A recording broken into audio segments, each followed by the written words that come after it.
So, tonight's guest on All the Way Gray, we have Nick fucking Lewis. What's up, Nick? What's going on, guys? Nothing. So, my question is, you've seen Avengers Infinity War. Who is more evil? Wait. What? Spoiler? Future reference? Okay. If you haven't seen Avengers, don't fucking listen to this. I mean... If you haven't seen Avengers, you've had enough time. Exactly. There's been enough time. It's been out for over a month. This is your fault. I still like to give spoilers. No, fuck that. Fuck that. It's better than just walking into a cafe. Fuck. Oh, I better stop listening to this episode. That's it. I can't listen to this whole episode now because I was lazy and I didn't watch Avengers Infinity War. What's like the laziest thing you can fucking do? Yeah. Sit down in the theater and watch a fucking movie. Exactly. Yeah. No. So, who is more evil, you think? Thanos or Hitler? Well, I mean, if you think about it, like in both of their eyes, they were trying to better the world. Yeah, but I think it's in most villains, isn't it? Like most villains always think they're trying to better the world in their own sense. Thanos killed half the world, with his snap of the finger or whatever. Half the universe. The universe. Hitler only killed 6 million Jews? Yeah, 6. I can't remember this. I don't remember the number entirely, but it's somewhere around 4 million to 6 million. So it's something like probably that. Closer to 6. I was over guessing that. I was going to guess 12 million. I have no idea why. Here's the crazy thing. If you look at that, the same time period, Japan killed something like 30 million Chinese in the same time period, but we think of Hitler as being worse. That's just because Hitler's just had this reputation for ever. We had a hero punch him in a comic. Yeah. Captain America. That's I think it's in one of the first Captain America. It's the first Captain America. Captain America 1. Yep. That's a fucking picture of Captain America punching Hitler. Yep. That's the most American shit there is. I mean, that really is. Nothing's more American besides we're going to a newer our generation, our decade. Nothing's probably more American than an eagle carrying Saddam Hussein's severed head or something like that. I can guarantee there'd be a Chris Kyle tattoo somewhere on someone's chest. That's exactly what America is right now. Someone's gonna have his Crusader cross somewhere. Yeah. Remember that, guys? Chris Kyle. Alright, cool. No doubt Chris Kyle's awesome, but should we really profit off death like we did? That's how fucking empires are built, man. We profit the fuck out of death. Well, no, and that's I don't know, because Thanos is a god, and he killed off half the universe, and they were both saying this is for the good, the greater good. The greater good, but I don't know. Thanos killed his own daughter, so it's pretty fucking brutal. It's kind of like what Stalin did. Stalin, when his son tried committing suicide, he missed and he didn't kill himself on accident, and Stalin responded back, he came to do that right. Yeah. Thanos is like Stalin kind of, where he's yeah. But you can see in the movie you could see Thanos was struggling with it was an internal struggle with him carrying. Yeah.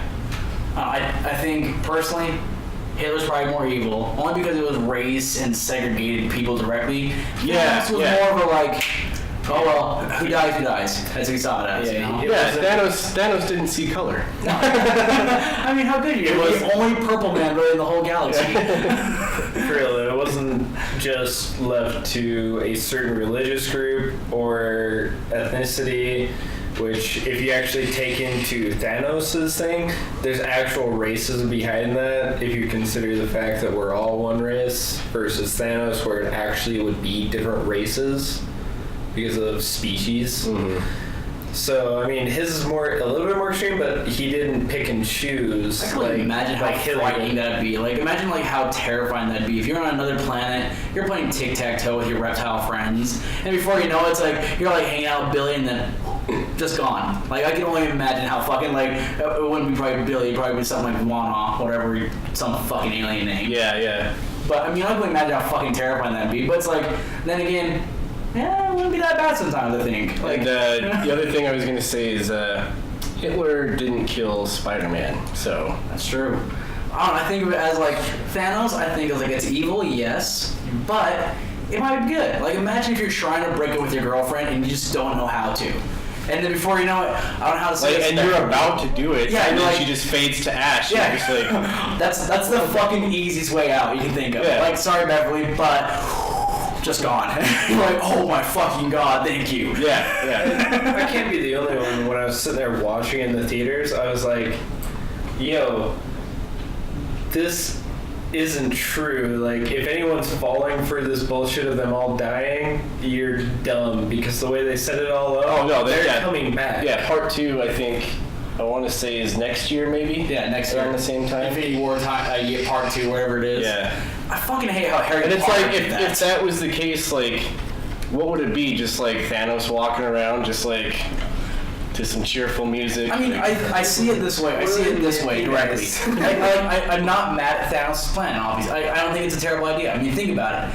Have you ever like been to like a really like a Mexican like food truck and all that, and the line is just fucking packed? That line's gone now. Like, most likely, some of the people are just fucking gone. It's like I think it was Bill Burr during one of his like. Yes, the fucking. He's like, I've been complaining about the population for 3 specials now. He's like, no senator's gonna get up there and just have the balls to say it. Like, you know what? 80% of you have to go. Yeah, it's like, let's start sinking cruise ships. I fucking love that bit. This is my favorite fucking bit. Yeah. But Bill Burr's my favorite comedian, though. Oh, he's fantastic. Him. He's easily one of my favorites.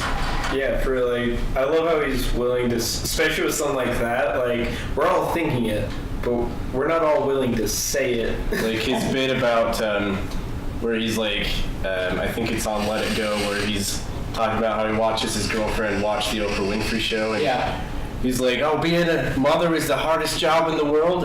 Oh, I thought roofing in July as a redhead was hard, but this mother's bending over at the waist, putting DVDs and DVD players. See, I fucking love it because Bill Burr's the only comedian who's willing to get on a fucking stage and argue with an entire fucking crowd. Like, he did in Philadelphia. Like, he was calling them fucking names. Like, it's like, get the fuck off stage, you fucking greaseball. And he's like, nobody corrects them because we're just trying to fuck them. Yeah. For reference behind that, he opened up for the Pope. Really? Yeah, that whole thing when he was in I Philadelphia, he opened up for the Pope and started telling dirty ass jokes, and the whole crowd turned on him. So he started going after him. That's a and they mismatch. flipped back around to his side. That's a mismatch entirely. Like, who the fuck thinks, you know who's really going to enjoy this crowd? People who came here to see the Pope. I went to a few open mic nights, like this is probably like 2015, 16 maybe, and my friend Adam Blake got me into it because they used to do it at that old Logan Art Cinema. Yeah. It's like a fucking archery shop now or whatever. Yeah. But yeah, we'd go there and there was a lot of people who just told jokes or whatever, and I had one that I thought was classic where whenever I get nervous I just say, oh man, I'm up here sweating as if the Pope were sitting in Sinead O'Connor's living room. Then I'd pause for like effect, and then I'd say, oh, could you imagine, like, he's sitting in the living room, he's looking around, there's all these pictures of him on the wall, but they're all torn in half. Well, there's like a couple things I've always thought would be kind of interesting. Like, I always had like, so whenever like I want to do stand-up and stuff like that, I always had a good way of breaking silence. I always can think of something quippy just to think of, just to say something that will offend people. Because I feel like if you're offending somebody, you're in somewhere to get in, like, either a rise or you know. So like the way my buddy James came with this fucking saying, and I fucking love it. He's like, so if there's any awkward silence in any conversation at all, he'd kill it off with, so I was fist fucking this midget once, right? And it's like you don't know how to respond to that directly. Like, the first thing I thought of was like, is it a Muppet? Is it a puppet? Like, is he making him talk? Is he just joking? Does he like down? put the fist in, and then can he like lift him up? Like, Yeah, exactly. wave I it think around? is he waving like a fucking torch? Like, that's what I'm thinking about. Like, is he just fucking like he's fucking jackhammering it and making their mouth open and making them speak as well on accident? I've seen him do this because I know the guy he's talking about, and it's perfect because whatever conversation you're having, whatever he wants to switch, it immediately just people start like, wait, how would this work? And they all pause. Sandoval. Yeah, Sunball. Yeah, dude. Okay, yeah. Fucking Sandoval would say that. Yeah, shit. he You know just him. immediately just like everyone stops and thinks about it for a second, and then he can continue the conversation in a different way. It's the perfect fucking breaker. It is, because how would you respond to that directly? Like, 'cause it makes you think for a second. Like, awkward silence, you might be having a great conversation about, like, some fucking stupid topic, and out of nowhere, it's like left field, like, oh yeah, by the way, I was fist fucking this midget once, and it's like, what? Reminds me of this Vine I saw once where it was just these two people sitting there, a guy and a girl, and the guy was like I can't even say it with a straight face. He was like, and I don't know if he had like he did kind of have like a very effeminate voice, so it made it even better. Yeah. He was like, so there I was, barbecue sauce all over my titties. The worst part is, so my little sister actually used that because it was a Vine, right? Yeah. My little sister used that quote in her fucking graduation thing. So I was sitting there, barbecue sauce on my diploma. She changed it up, and I'm like, holy shit. She was like, yeah. So my little sister's pretty fucking comedic with that thing. Like, if there's anyone who's going to be a comedian in the family, my sister's that person. I was also gonna say, like, I don't know, you watch stand up and you're like, yeah, like, you know, all he's doing is he's getting up there and he's like, he's observing stuff, he's just making funny jokes, and then like I went up there to do it the first time and I was like shitting myself because I was like, oh god, I'm like not even prepared, and it's like, it's not fucking easy. Like I only did it like that's what I'm for scared. like the 3 weeks that they had it there. I'm scared shitless. I have probably like 20 to 30 minutes of material I've worked out constantly. Yeah. And like some of my friends have heard my material, and it's pretty solid for some parts, but it's like, I feel like I'm not getting that rise I want. So I'm like, it's a dead joke. Fucking throw it away. But then I come back to it, I'm like, it's not a bad joke. Yeah, Like, there's something I can retain possibly out of the it. thing that I was trying to work on is like, if you've got like a funny situation that you can talk about, you kind of have to work in how you're going to deliver it. And Yeah, it's all about delivery. It takes a minute. Like, from what I've heard from like Joe Rogan even explaining it on his podcast, he said he was scared shitless the first time he stepped on stage, to the point where you're going to be scared the first couple times because you're putting these new jokes out, and even then it's not going to be perfect the first time. You're going to have material you need to work on. Okay, this kind of worked with them, you got to kind of flip it, put this in there, let's see how this works in there.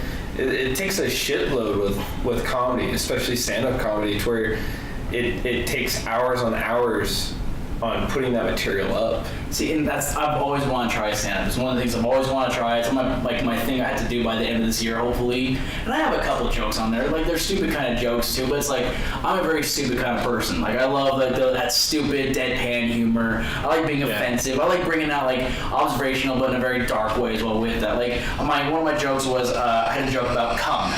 And it's a joke about like superheroes and how all superheroes have like powers that I think are stupid in some sense.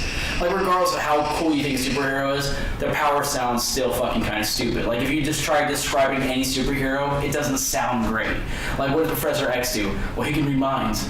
Oh, okay. What does Captain America do? Well, he's like really strong and exactly. Like, what can Spider-Man do? Like, he can shoot stuff out of his wrists. Captain America, he works out a lot. Yeah. So it's like, he's swole. So there's a lot of things, like, I always thought like superheroes have like, it sounds like the dumbest thing in the world to fucking try to describe me a superhero. So the idea was, come man. Yeah, exactly. Like, in the ride, because like some people already kind of know, okay, where this is going. I would like to say you're burning this material right now. Oh, I don't give a fuck. No one listens to this anyway, so fuck it. So we're still getting 20 viewers. Those 20 are probably going to how are we on time? yeah, we're good. Fuck it. No, so this joke is called Cum Man. So the idea was basically is that like I say Cum Man, people usually like some people will giggle because some people already kind of know where the show's going, and so the idea is his superpower is when he touches you, you come. Sounds stupid, but isn't really fucking stupid. Think about it. Any name another superhero that can make the Ghost Rider go back to Johnny Blaze, the Hulk back to Bruce Banner, the Superman weep and Wonder Woman want to cuddle. Come man. All he has to do is touch you. Only thing he has to worry about at that point really is fucking projectiles. I will interject and say that I feel like, because in the past Avengers movies, you had that connection between like Black Widow and Hulk. Yeah, I feel like she could make him go back to Bruce Banner. I can only imagine how I feel like she could defeat Cum Man. Well, no, think about it. It's like, what if he passes on the back and she's like, oh. Yeah. Like, I mean, yeah, that'd be cool, but it's like, it's always like the guy would be like walking around with gloves and be thinking like, oh, you're like Rogue, where you touch people, you suck the powers out. It's like, kinda.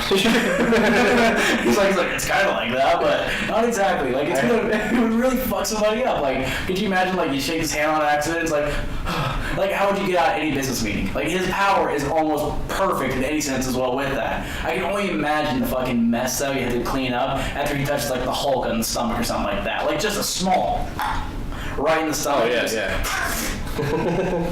I have one that I was working on that I tried to bring out during an open mic night, and I just wanted to bring it out. I couldn't really figure out where to fit it in or work on the delivery, but it was basically a joke about where to just go. So, how about that Jesus fella, right? He's good. And I'm like, yeah. So they say that it's like he died. They say he's supposed to come again in like 1,000 years or whatever. I don't know about you guys, but I'm good to go after like 10 minutes. Yeah. I'll give me a couple of beers on my own. Tops, like, What man needs 1,000 years to come again? Right? No. I think when it comes to like jokes and stuff like that, like, yeah. Well, I mean, the superheroes are such a fucking weird idea. Like, they're cool as shit, obviously, but it's like, they don't ever sound cool starting out. Like, no one sounds fucking dope and then making up a superhero. It doesn't sound cool when you're making your own superhero, too. Like, if you're writing a comic, it just sounds fucking stupid. Like, describe your superhero to me. Well, he can move metal. Cool, I guess. What can you do? Well, he can fuck up your braces. Like, shit like that. Like, nothing sounds cool when you describe a superhero correctly. Like Ghost Rider, he's a flaming skeleton. Okay, like Hannibal? Like the Red Dragon and shit like that. There's a lot of... I mean, I don't think superheroes sound cool, but they are applied coolly, you know? There's a bunch of those, like Squirrel Girl. Oh my god, yeah. Who is actually... I haven't actually read the comic, but I like to look this stuff up and kind of get like a backdrop of it. And she was actually a superhero that defeated Thanos. Yeah, I saw that. Yeah. She was the only superhero that defeated Thanos. There's a couple superheroes that defeated Thanos without anyone realizing it. Like, was it? I love how I had the Deadpool versus Thanos the whole series except the last comics. I actually don't know how it fucking ends. I wish I did.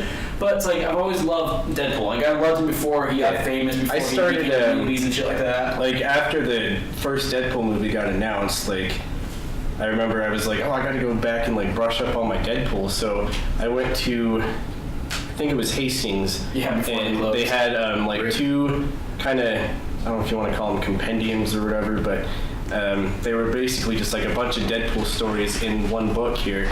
And one of them, I started reading it, and it was like the greatest thing I've ever read. Basically, he teams up with a bunch of like dead presidents, like their ghosts, to defeat like an ancient evil, and he's sitting there running around with like FDR, and FDR's ghost is even in a fucking wheelchair. Like, yeah, that makes me think, like, with a lot of the comics, it gets kind of crazy. At least Marvel isn't as crazy as DC with their fucking bullshit. You say that, but Marvel's came out with some really fucking crazy characters. And the thing is, like maybe like 4 or 5 years ago, if you would have asked me like Marvel, DC, I'm like, dude, Marvel. But now, like, with some of the stuff that they're both coming out with, I'm just like, they're both like. Marvel is obviously killing it in the movie game. Yeah. But you got DC who's killing it like on like the television game and like the animated series game. Yeah. I don't know, I think DC, like, I want to say Marvel's obviously the superior race in like superhero movies, but it's like Christopher Nolan fucking wrecked Batman. Like, he's like, no one's gonna touch Batman for a while besides like what they did. Zack Snyder obviously can't live up to what fucking Christopher Nolan did. But that's also part of the problem, though, is because ever since Christopher Nolan came out with those movies, they've been trying to stay close to that hype, but they can't because they're not Christopher Nolan, and they can't keep up with that style of writing and keeping it real to where they're trying to, but also keep it dark like he had it. And that's what they keep running into it. That and the fact that they can't just let a director direct without intervening. And it's like I was beyond hyped when I heard that they were coming out with a Batman vs Superman movie. Like, I was hyped about Ben Affleck though? I actually was because at first I wasn't, because I'm thinking like, oh, what, Ben Affleck? And then I know, like, that's all you think of, like the rom-coms he did. Yeah, like, terrible movies. And then I thought about like Mallrats, and I was like, okay. Exactly. And then Kevin Smith was like 100% behind it, and I was like, I'll trust anything Kevin Smith says, you know. I just listened to the Kevin Smith Joe Rogan podcast. If you listen to that, and it's I listened to Smodcast and like Jay and Silent Bob Beetle. Those are fantastic. Well, I fucking listened to their podcast. Just finished it today. It's amazing. Like, ever since Kevin Smith had that heart attack like 3 months ago, his whole philosophical views on everything has changed, and it really like it opens you up. Like when he just talked about it, because I love Kevin Smith. I've idolized him since I was a little kid. I remember watching Clerks when I was like 9 years old at best. And I remember that movie literally fucking changed how I spoke, like how I talked, how I didn't know how to use fuck correctly, I felt like, you know? And when he like described all that shit, how he kind of like talked about society even, like how they Schooner, you dumb bastard. like I still do the salsa shark, that wah wah wah wah wah wah wah, that salsa shark. Yeah, I can still do that shit. Like I was so, because I'm like, this is one of my favorite, if not maybe one of the greatest like comic book rivalries of all time. Yeah. Like, and in comic books, like in a sense, Batman has quote unquote defeated Superman like multiple times. Like even when he was older. When you watch oh shit, what was it? I think it was actually Batman vs Superman, where like Lex Luthor was in it and Lois Lane, and when they're up on the top and like Lex Luthor drops Lois off of the helipad or whatever. Yeah. In the comics, it's actually Batman and Superman are fighting, and he convinces Catwoman to do that same thing, and Superman has to leave the fight and go like swoop her up. So Batman won that fight. So yeah, it's just like, it's not even like physical combat stuff. Who do you think is the best villain of DC? Do you think it's are you with the, like everyone usually always defaults to Joker? Well, yeah, like Joker's the most iconic. But he's like one of the oldest villains, so they've had time to build this character up compared to like any other character. Like there's this guy who was like saying the Owl was like Batman's best villain because the idea was a bat's enemy isn't a clown, a bat's enemy is an owl. So he wrote this whole concept of the owls. Oh, okay. And so he wrote this whole concept, and it's actually a pretty good story. So I haven't read it yet. I was gonna buy it actually within the week or two because I read a lot of comics. Mm-hmm. I have like downstairs. I have all Fight Club 2 edition ones all on my wall plastered because I love Fight Club. I love comics, and so when Chuck Palahniuk announced that he was going to release Fight Club 2 in comic book form, I lost it. Oh yeah, I remember that. And so I bought everything the day it came out. Every time he would come out like on like April 1st, April 29th, so like that, I bought first editions only. Like I made sure that everyone I bought was first editions. I go to like Heebie-Jeebies, Hastings when it was open. I go everywhere to make sure they had that edition, and I buy it right there on the spot. And it's like it's not as good as Fight Club 1 because like I don't think you can really live up to the hype of Fight Club at all. No. Like even if you're a great writer like Chuck Palahniuk was, like. He still did pretty good if you look over the ending time sucked. span. I'll say the ending sucked ass, but yeah. The new ending does suck ass, but at the same time, the fact that he can continue it without completely ruining the story, and at least continue it for a bit, is saying something. Especially with the time span between him actually writing the book and then making it into a comic. I gotta give him credit for that. Yeah, I mean the story itself is good. It's just I feel like he kind of fucked up at the end. Like I love the idea of like how he wanted to destroy the art in the world, kind of. So they make him cut his wrist and give him a tennis ball, and he squeezes the tennis ball to spray the Mona Lisa blood and all that stuff like that to really fuck with the world, kind of. And I like that shit. I like anarchy. Yeah. Like I love a little bit of chaos, you know. Like and that's like if I'm going to like favorite villains, I think my favorite personal villain. I gotta go Darkseid. I just like him. I don't know. I've always liked Darkseid. He's one of those villains that's just so iconic, you know? Yeah. It's either to go to the Fight Club thing. Like, there's always something that someone loves out of that because the fact that it is anarchy and anarchy is true freedom. To where we always kind of look at that as a kind of want. It's not that you necessarily have to like it and want it completely, but you look at it with awe a little bit, just because that is true freedom. Like getting choked during sex. Yeah. Exactly. Well, I think we all agree on that. Have you read or seen Choke, by the way? Yes. My favorite book by him, by far. Like, I fucking love that book. I want you to, let's just say, I haven't read the book, but I saw the movie. The book is way more detailed. I'll need to read the book, but have you seen the movie? Yeah. No, it's good. It's not. Yeah. Where she's like, I want you to hit me, and she's like, with the knife? She's like, no, because that would be stabbing me. Well, in the fucking book, at the end of the fucking movie, you see that where he's like pulling the anal beads out. In that book, he describes it perfectly. Oh, I bet. It's like kind of like pulling a lawnmower and stuff like that. He pulls it. He's like she pulls it. She's holding it out. And she's like, there are supposed to be 12 beads on here. There's only 11. And he's like, what? So he's like, oh, I have a bead stuck in my ass. He's like, he uses it later. It's like it's a brilliant fucking way to go on that part. Everything I've seen scene out of Chuck Palahniuk. Like, his writing is fucking spot on. That's the crazy thing about Fight Club, is he prefers the movie to the book.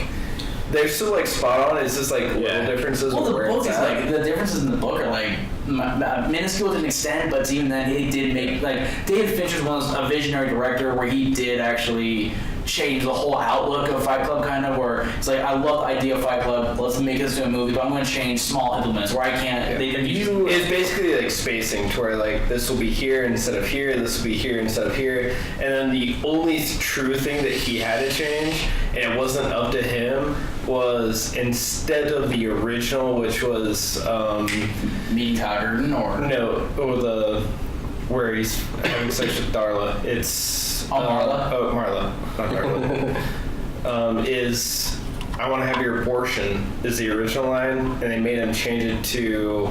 I haven't been fucked like this since grade school. Yeah, that's what they had to change it to, and he only gave him one change. I love that. Yeah.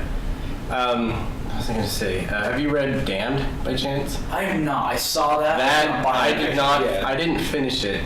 I bought it at Hastings, and it's somewhere in my shit that I have, like my, I don't know, it's in a box somewhere, but it's what I read was a fantastic book. It's about this girl, I think that she, quote unquote, overdoses on marijuana, which you're already like, okay, this is good already.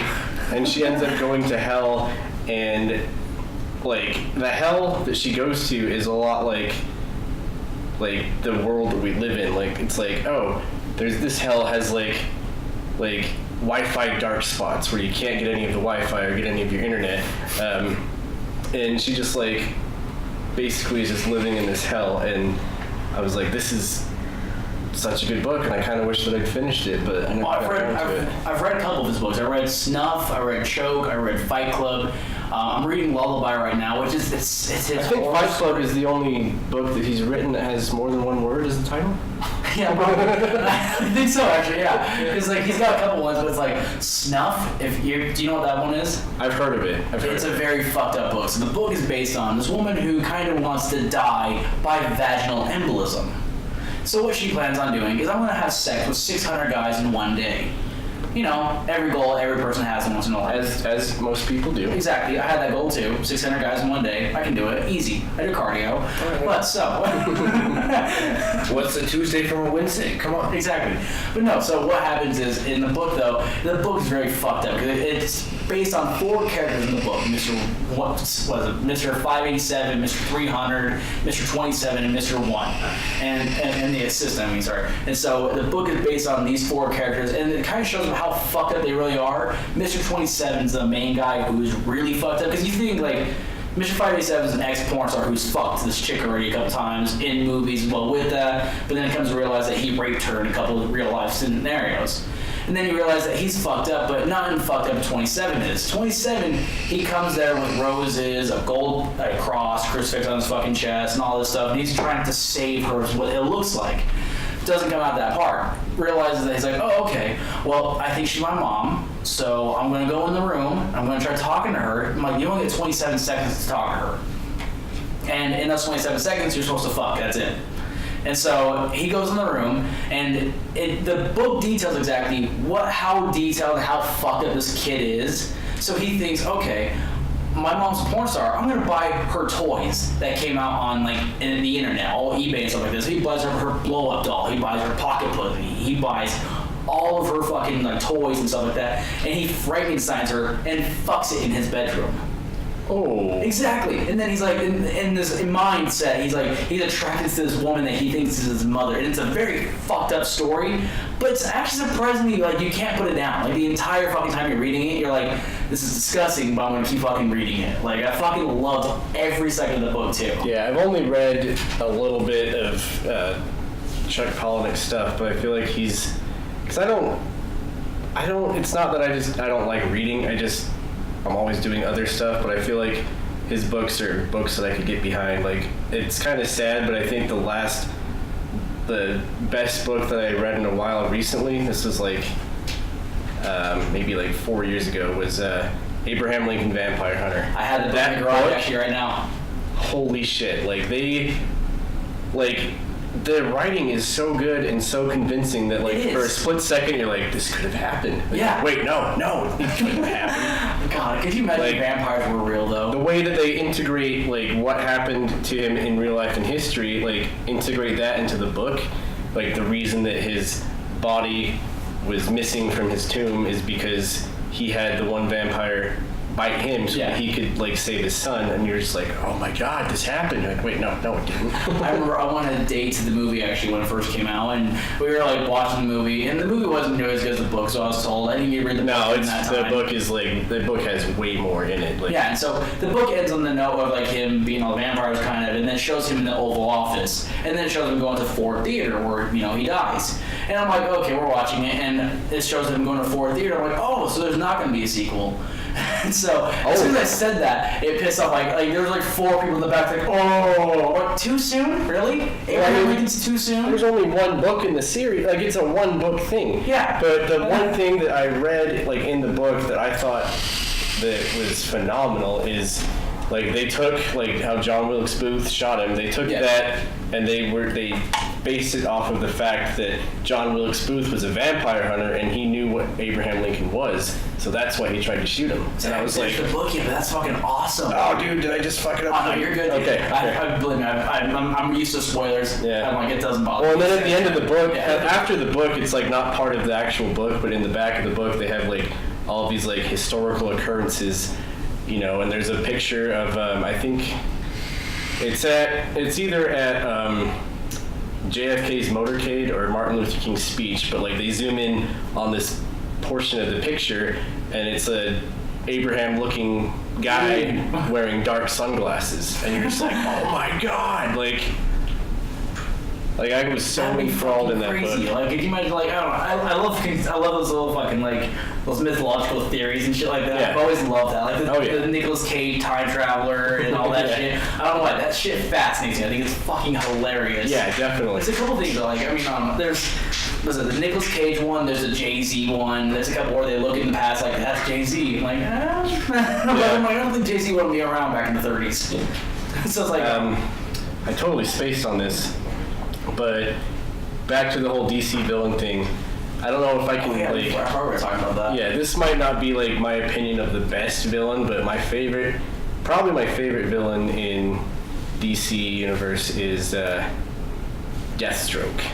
Ooh, Deathstroke's good. And I love how they took his name, which is Slade Wilson, and that's basically just Deadpool's name, Wade Wilson. Like Marvel just took that and like, he's a mercenary, just like Deathstroke is. They kind of have like the same type of outfit, same type of weapons. We'll just like, base his name off of his. Well, I think the best part about it is like they knew that when they created Wade Wilson, and as soon as they announced the Deadpool movie, they announced Slade in the Arrow series and all that. And they tried to build a Deathstroke hype, and it's like, unfortunately, it didn't work. Deathstroke doesn't have the charisma like Ryan Reynolds could carry in Deadpool. Like Deadpool's character. No, yeah, Deathstroke's always been like an older character. like grizzled mercenary, but. Wade Wilson's the exact opposite, basically. A younger mercenary. He's just so badass. Can we bring up, they actually brought Slade Wilson in the Arrow series, I thought very well. Yes, I did too. It was good. And it was, what's his name? He was on Manu Bennett. Yeah, he also played in he was in Spartacus. Yeah, he was Crixus on Spartacus. Yeah. I've never seen it. Me and my friend actually met him at Comic-Con after his panel. Oh, hell yeah. And he was the nicest fucking dude. Like, super genuine. Like, we went up and shook his hand, and he was like thanking us for coming to meet him, and we're just like, no, dude, like, thank you for coming to Salt Lake Comic-Con, I'm always nervous about meeting celebrities, because I've met a couple celebrities where it's like, some are kind of fucking assholes. Like, I met this rapper, MGK. I met him once. He was a fucking dick, actually. This rapper, I don't know if you've heard of him. I mean, no one's never heard of MGK. I mean, he's a little nobody, but it's like some people might not have heard of him. Have you ever heard of Machine Gun Kelly? I'm curious, have you heard of Machine Gun Kelly? So someone good? Yeah. I met him once. He's kind of like MGK, but... He's kind of like him. He's a taller white guy, Yeah. He's not Eminem, but he no, so we met him once at...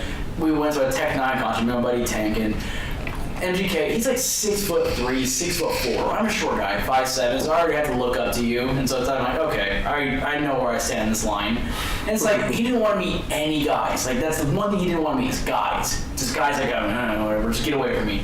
Any girl who came up in short shorts, he immediately was like, let's take pictures, let's hang out, let's have fun. I'm like, okay, I bought tickets. I mean, I bought your CD right here. Okay. I'll spend money to you, but fuck me, right? Yeah. If you don't want to fuck me, I guess, okay, I get it. I mean, I get it. I'm brown. I mean, I'm not saying that I won't fuck you, but it has to be a mutual thing. Yeah, I'm saying I'm short and I'm brown. I'm exotic. I get it. You're not do that. You're pasty. Oh wait, you're maybe you think she's Mexican. I'm obviously Native American. What's going on here? The thing is, like, the things that goes through his head. But the thing is, like, you get me high or drunk, I look Asian, so I can mix ethnicities quick. I'm like an ethnic chameleon. Yeah. It's like code talkers. You could pass the. That's the jabs. Yeah, I could. I'm not denying it. Like every day, everyone says I look like fucking Japanese or I look Korean and stuff like that. You gotta give them credit. They gave you a Navajo actor to play a Navajo code talker. Yeah, Adam Beach. And he looks Japanese in the film. Well, it's like, I mean, there's a lot of theories about it, obviously, but no, like, so I think when it comes to like, fucking, the whole like how I look different, because it came back to me as bit me in the ass quite a fucking bit. Because no one can identify a Native American nowadays. Everyone thinks Native Americans are kind of dead now. It's the only issue. So I remember I hung out with my buddy Josh actually, and I went to his great grandpa's house. His great-grandpa didn't like me. First things he said to me, I stacked bodies of you in Vietnam. I'm like, well, were there a lot of Native Americans in Vietnam? I don't know what to say. Like, I don't know what to say. Like, you can't, like, things like you can't like try like, oh, okay, I get that. You can't really start the conversation. Well, I'm not a Korean because I'm not Vietnamese or anything like that. Because the first thing they're going to do is like, well, you look Vietnamese, and they're going to immediately still retaliate back. So I'm like, okay, well, first of all, wrong thing. But the thing is, like, the guy was so fucking drunk. He lit his cigarette backwards and then ate it. The dude was fucking like hardcore, World War, like Vietnam vet, everything. Crazy shit. Just thinking about that, the craziest shit I've ever seen was a guy that one of my aunts was dating. Fucking lit a cigarette, smoked over half of it, and then not touching the cigarette, flips it around in his mouth, and then flips it back, still smoking it. I was like, hold up, what kind of magic is this? I don't believe in you. Black magic is that? I don't like it. That's scary. Yeah, for real.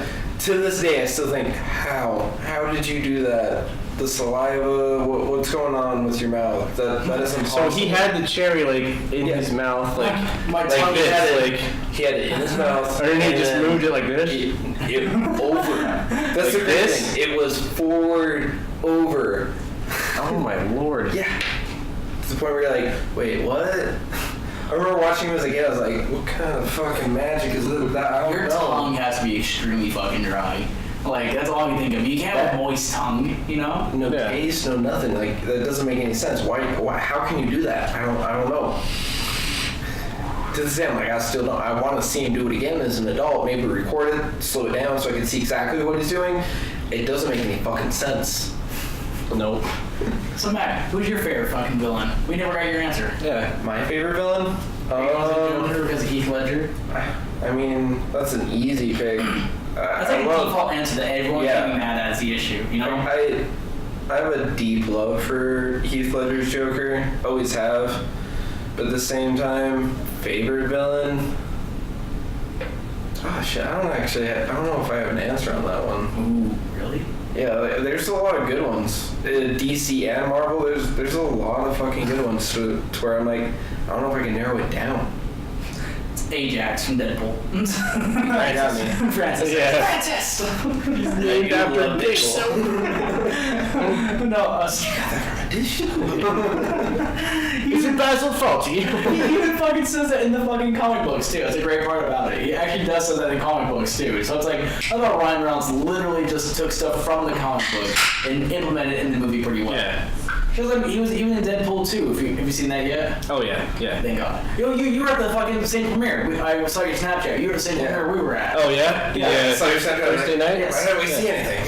Yeah. Well, I checked my Snapchat that same night. Every one of my friends were there. We didn't know that either. Like me and Mac and both checked our Snapchat. Dude, I was surprised that we could you can buy tickets for like the day before an opening night. Yeah, and it was still open for like a week out. Yeah. There were still tickets, and I was like, hold up, that don't make no sense. I don't like it. Because my buddy was on Fandango, and he's like, all right, let's get tickets now. And he's like, we can get them for Thursday. And I was like, why have you not done that? Yeah, exactly. That's what we did. Now. Like, we literally bought tickets for a week out in advance. Yeah. It's like, Mac was sick, and he still fucking enjoyed it. And I was in a bad mental state that day, but like, it was Is it too soon to like discuss Deadpool 2? Nah, fuck it. Okay. So we already ruined enough. So we're at it. Best cameos in that movie, like the two cameos, like Brad Pitt is the Vanisher. Yeah. For like a split second. I had to tell him that the I other didn't day. fucking He didn't realize know. Brad fucking Really? Pitt. No, because I didn't fucking realize. I didn't even catch it in the movie theater. Well, I'm pretty sure you see it like in the opening credits. Yeah. And me and my friend are like, Brad Pitt. And then when he gets electrocuted, you see him, and we're just like, and then when he's like complaining about all the X-Men not being in the movie in that manner, and they just are like, they're just like, be quiet, and they just like shut the door. He just closed the door. You see like Mac would be like. Yeah, and it's like it's the first class X-Men too. Yeah, like McAvoy and all them, and I'm just like, to the point where I wish it would have even just been him turning around going. I wish he was. I wish he would have fucked with more. They had like Patrick Stewart and McAvoy. That would be like a fourth wall teardown, not just breaking it, but like I wish they implemented that like in the first Deadpool, like a fourth wall break. All of the first class X-Men, and then with their later X-Men counterparts. Yeah, I think it'd be great. Like who was it? Frasier. Like, I can't remember. Oh, Kelsey Grammer. Kelsey Grammer played the original Beast. Yeah, the younger guy played Beast and all that shit. I would love that. Where they had like all the original fucking X-Men right there standing next to their younger counterparts, something like that. And they're all just trying to be quiet. And they close the fucking door. And then the fact that they got all of them in there without breaking budget because they had the same budget from the first movie. Bravo to them. Even though I would have loved just a few seconds ago, oh look, we got all the years because, why could we make a movie within the same time frame to keep all the same actors? Well, something like that. I thought about this quite a bit. Like, I get really bored at night and I can't sleep. So generally, I thought about that scene a lot. Like, I thought about that, like, if they had both generations of X-Men in there and a whiteboard, like, does this make sense? Like, stuff like that on there. Because, like, I'm like, who is the real fucking Professor X and shit like that? Yeah. Like, I would love that. There's only one fucking Hugh Jackman. I still am mad they didn't put fucking Hugh Jackman in a goddamn cameo for any Post credits though. Post credits. Yes. But still, they got Brad Pitt to show for Yeah. You can't get Brad fucking Pitt. Hugh Jackman to show up for 2 seconds. I would have much rather had Hugh Jackman which is still in the movie. Just I was trying to decide myself, like, so that post-credit scene where he goes back and like murders all of his terrible characters. So I can't decide if that scene between Hugh Jackman and the Weapon X Deadpool, I think they call him, was superimposed because did they actually get him to come back and do that? No. Did they just take the scene and then they digitally worked around it? I think that's what they did. Yeah. Worked the scene in there. That would be the easiest way because you have to worry about like aging with that, considering how old the movie is now compared to what Hugh Jackman looks now. To where it would have just been easier just to CGI another guy looking just like him, which wouldn't be that hard considering they fucking destroyed his ass. I actually I read something online that said that Warner Brothers wants the Green Lantern ring back because of the post-credit scene that he did with Green Lantern. Like when he's reading the script and he's about to say yes, and he just comes in and shoots him. I love it. They're like, we're sick of you bashing this movie that we paid you to be in. He was the editor. He didn't even watch the movie. So Yeah. I think that's the best part. I don't know. I think if we're gonna talk about CGI shit. We gotta talk about like Batman versus Superman. Why the fuck did they like CGI Superman's mustache, like Henry Cavill's mustache? There's behind that. It's for another movie. It was for another movie, and the other movie paid for that to be taken out. They paid them to take that out so that he didn't have to remove the mustache.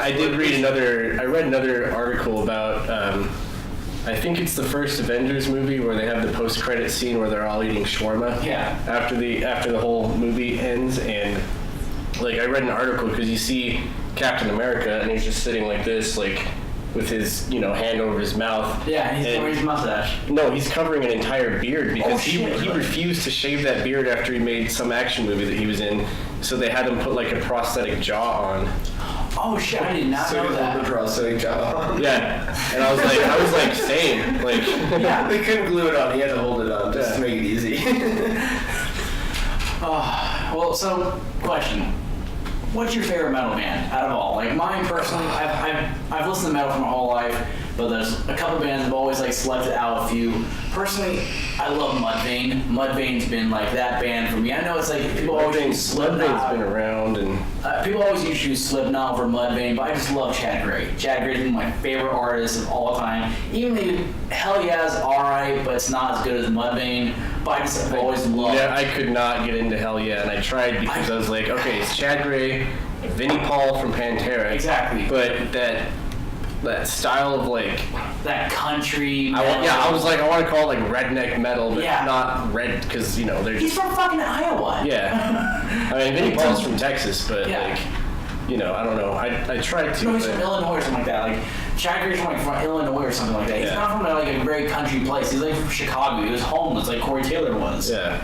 It's like, I don't know, I've always loved Mudvayne. It was always Mudvayne, and for like metalcore, it was Asking Alexandria. The earlier years, I loved their first two albums when I was growing up. Stand Up and Scream Yeah, still holds up. Reckless and Relentless was like my anthem in high school. Like That was alright. Like that's kind of where I was like, okay, they've got some good stuff on here. Like when they released the single for that song Morte et Dabo, and I first heard that song, I was like, what, dude? Like this is like this comes in like so fast and heavy. Yeah, like because that was the one that it really pissed off a lot of fucking people too, because it was the idea of like the devil coming up and killing God, and that really pissed off a lot of people. Like the lyrics of him saying, "I'm gonna rip your fucking eyes out, or rip your fucking tongue out, bitch." I'm like, oh okay, I can see why that pissed off people, but it's like. It was like that's where Danny Warsnob even defended himself, saying like, it's like, no, this is what the devil would fucking do if he saw God. So I'm not saying I'm an atheist. I'm just saying that. Yeah, I mean they're just kind of telling it like it is because the whole like devil getting kicked out or leaving heaven or whatever because he was pissed at God. Like Lucifer and everything. Yeah, it's like if he came across him, he'd be like, hold my pitchfork. Yeah. It's like, fuck it, I'm gonna make my own head with blackjack and hooker. Yeah. I can't think of like a one favorite metal band, honestly. I see you been sharing like a lot of Parkway Drive and Amity Affliction. Do you like Australian metal? Like, I love like Parkway.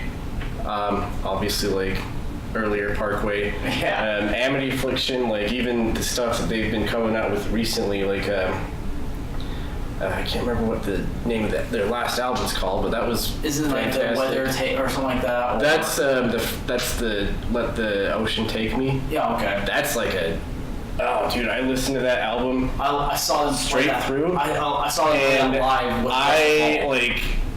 I was almost not a very manly thing to say, but I was like almost in tears because I was like, I can relate to this so much. Amity Affliction, things like because it's like these are like the thoughts that go through my head. Yeah. Almost all the time. Like I love like Pittsburgh, anything on the whole fucking album. Like I remember listening to it the first time, and the things like I never heard the band until I saw them live. I saw them perform live with Bless the Fall, and it was incredible how fucking great they were live. Like they're one of the only bands I've seen that plays in that same genre that feels like they don't need any help at all. Like Pierce the Veil needed help, so did Sirens, anyone in like even the heavier genres well with it. Devil Wears Prada feels like they needed help on stage sometimes.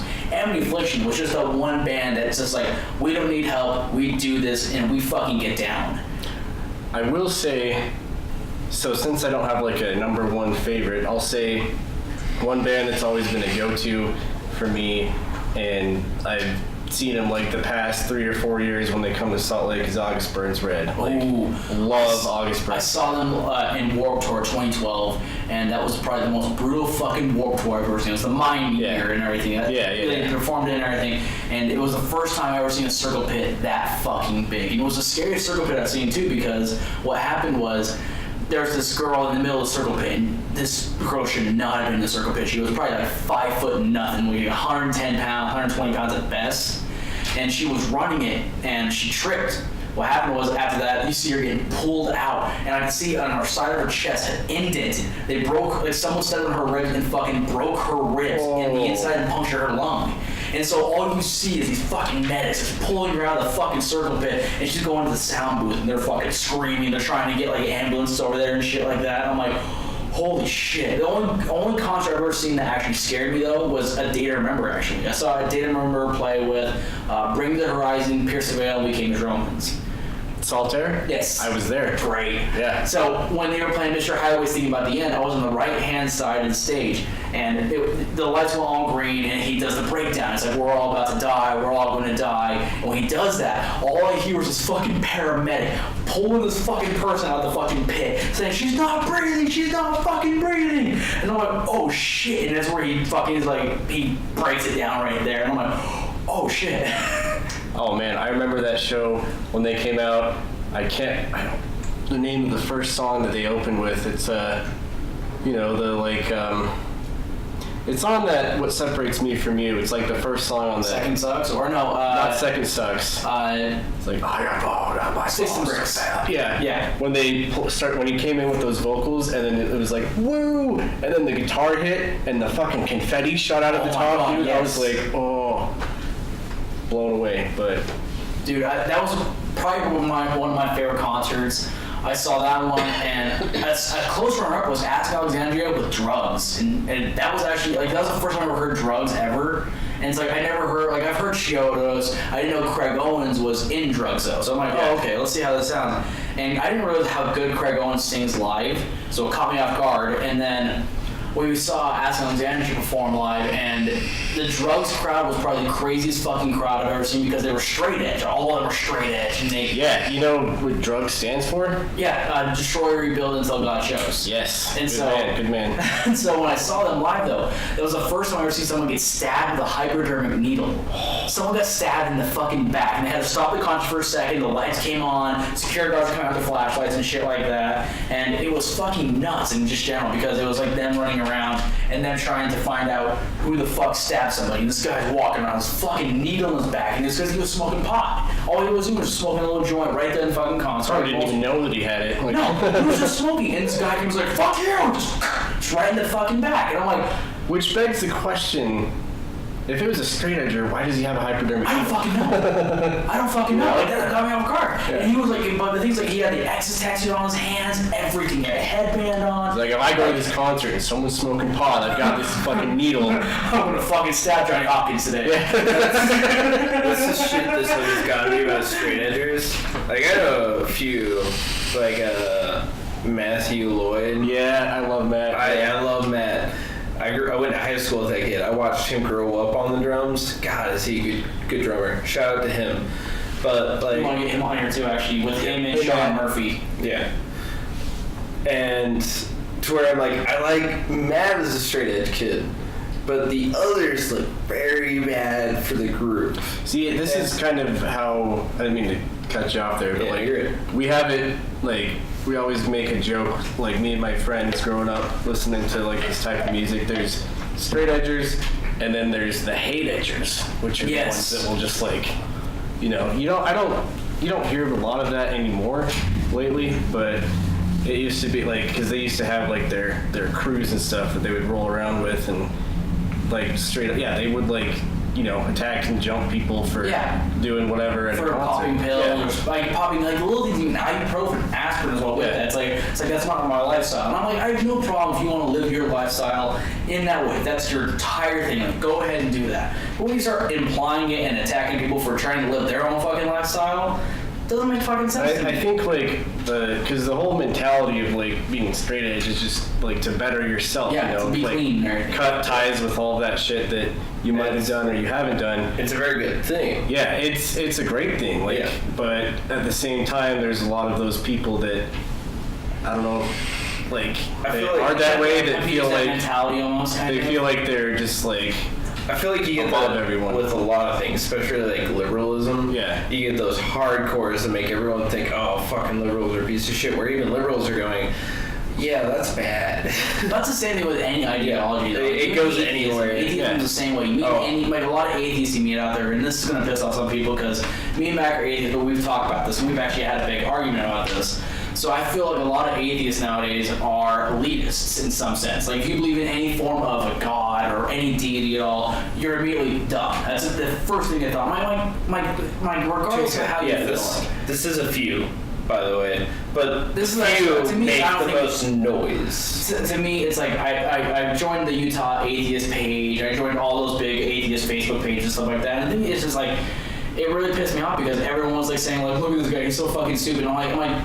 Regardless of how dumb you think they are, I mean, the guy who runs the Mormon church right now, I don't agree with the Mormon religion. I'm not Mormon at all. I got excommunicated. But the thing is, like, the guy who runs the church is a brain surgeon. Are you a brain surgeon? I'm not saying he's dumb. I'm just saying he has skills that you never fucking learned, but you're saying he's dumb because he believes in an ideology that you don't believe in. And they're like, well, I mean, I'm like, well, no, there's rocket scientists who are also believing in a God, but guess what? They're building fucking rockets. Like, it doesn't really matter. That's an ideology. It's a faith. They can fucking believe in that. Stop thinking you're a fucking elitist. Yeah, it's nothing to do with, like, their intelligence. No, but the issue is, like, they believe that elitism, like, they believe I am an atheist, I'm smarter than you immediately. I'm like, no. I'm like, just because you read a fucking great thing back in junior high does not mean you're smarter than a man who fucking can operate on the brain.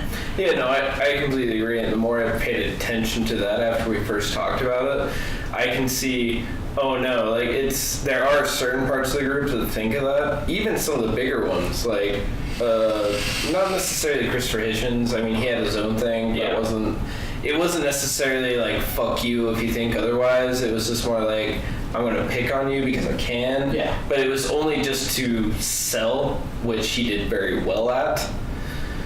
But to me, like, you do see that it's not as big as others. Well, like, you see it in the group, but there's way more that are just like chill, not giving a shit than there are actual like, fuck you, I know more than you. On that, they just tend to speak louder. Just like in liberalism, I feel like majority of the crowd is just like, I don't give a shit, like just be you. And majority of the crowd is just like, or what you hear the most is the extremes, like you're going to do this because if you're not, you're fucking dumb.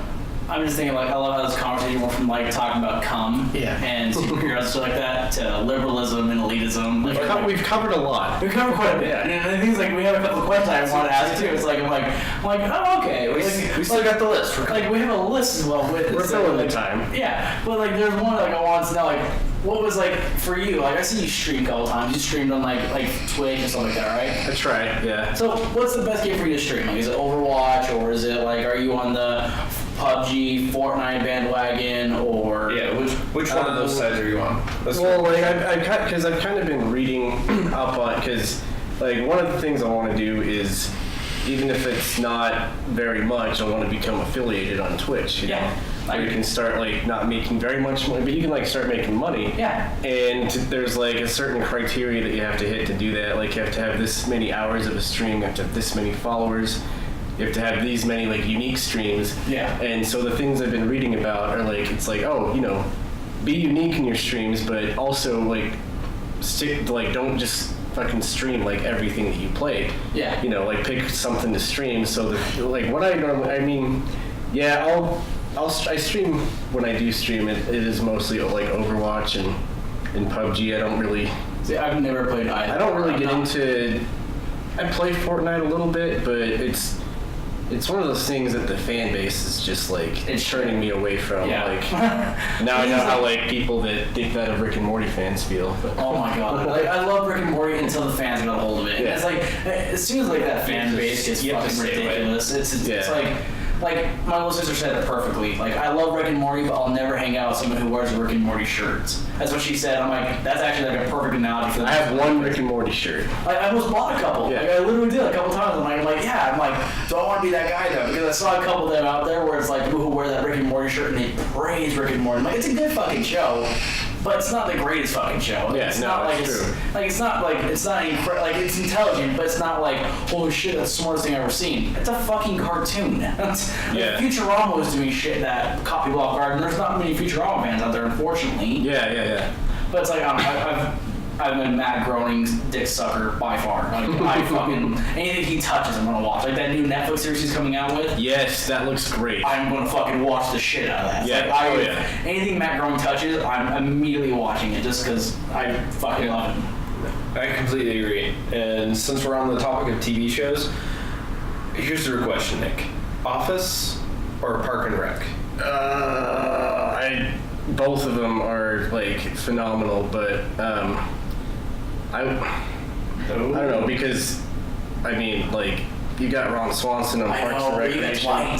He's like he's the epitome of a man. Of a man's man, I was gonna say. He's a man's man. And also, if I may throw in even just a third, we did have that pre-typed up on that, but I'm gonna throw in a third.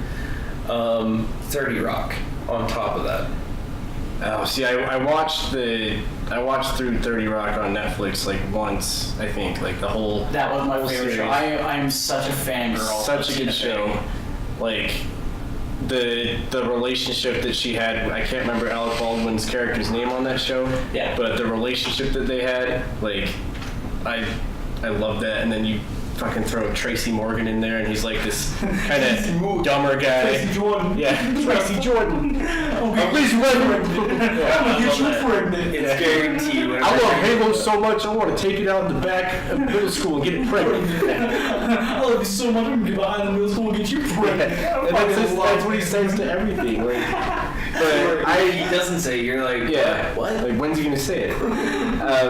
But I don't know. I might have to go with The Office because I have not watched either of those shows Obviously, as much as The Office. Well, we're the Office man. Me and him are. He's a Parks and Rec guy. I'm an Office man. I'm more of a 30 Rock guy, but at the same time, I'm 30 Rock and all. Wait, I would like to say, I know we're going to conversation clarify.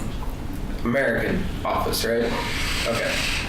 Yeah. Because there is two shows on No, I've seen the I have not seen one episode of the British Office only has oddly enough, there's only one season out. Is that really? Ever. Like they I did not know that. Really? Well, on Netflix there's one season. I don't know if they did more, but I watched through it, and I mean it's worth a watch. It's pretty good. I think the American one's so great though because they can build up in that show. They can get away with more stuff because it's different over there. Like there's this one episode that I watched where I can't remember their names on the British version, but like I'll just call them like Dwight and Jim. Yeah. Because that's who we know.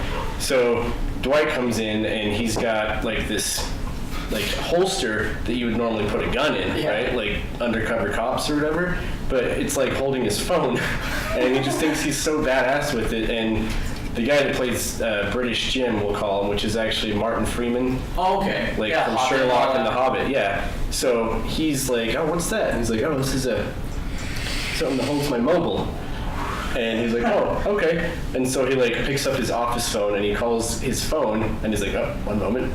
And he like unsnaps it, pulls his phone out. He's like, hello. And Office Jim is just like, cock, and he hangs up the phone. The greatest thing, we have a guy who's Scott from Scotland. He's one of our friends, and his name is Scott. Yeah. He's from Scotland, if you couldn't tell from the name.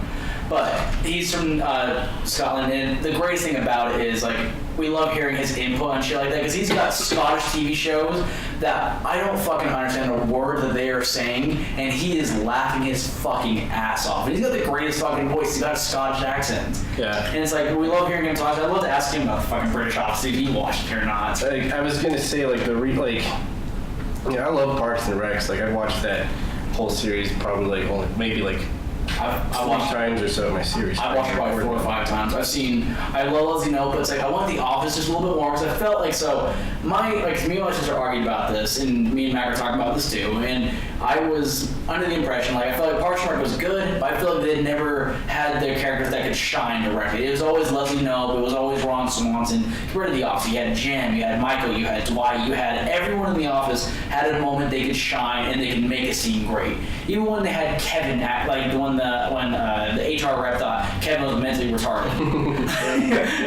Like even then, like you could still see Kevin's fucking hilarious still too. Like they were able to build stuff off of like seasons. Like season 6 is still funny compared to season 3, and it's like they were coming up with ideas that I felt like Parks and Rec was kind of running out of ideas, and they were kind of reusing ideas on Multiple with that, where The Office was still like implementing new ideas. And like The Office had like situations and characters that like I kind of didn't like relate to, but I could see like, for example, like you see Michael Scott and he's just like you get embarrassed for like half the shit that he says on The Office. Like you're embarrassed for him. Yeah. But then like when, for example, like when he hooks up with Donna, the chick that runs the restaurant, and they like break up, like you can just like he's like always hilarious and stuff. But when you see him after that, you're just like he's just trying to find the right person. Like he may not have a filter and he may not like know what he says or is he's wrong like half being the rude time. to all the women and shit But then like you that. see in the very last episode when Dwight gets married,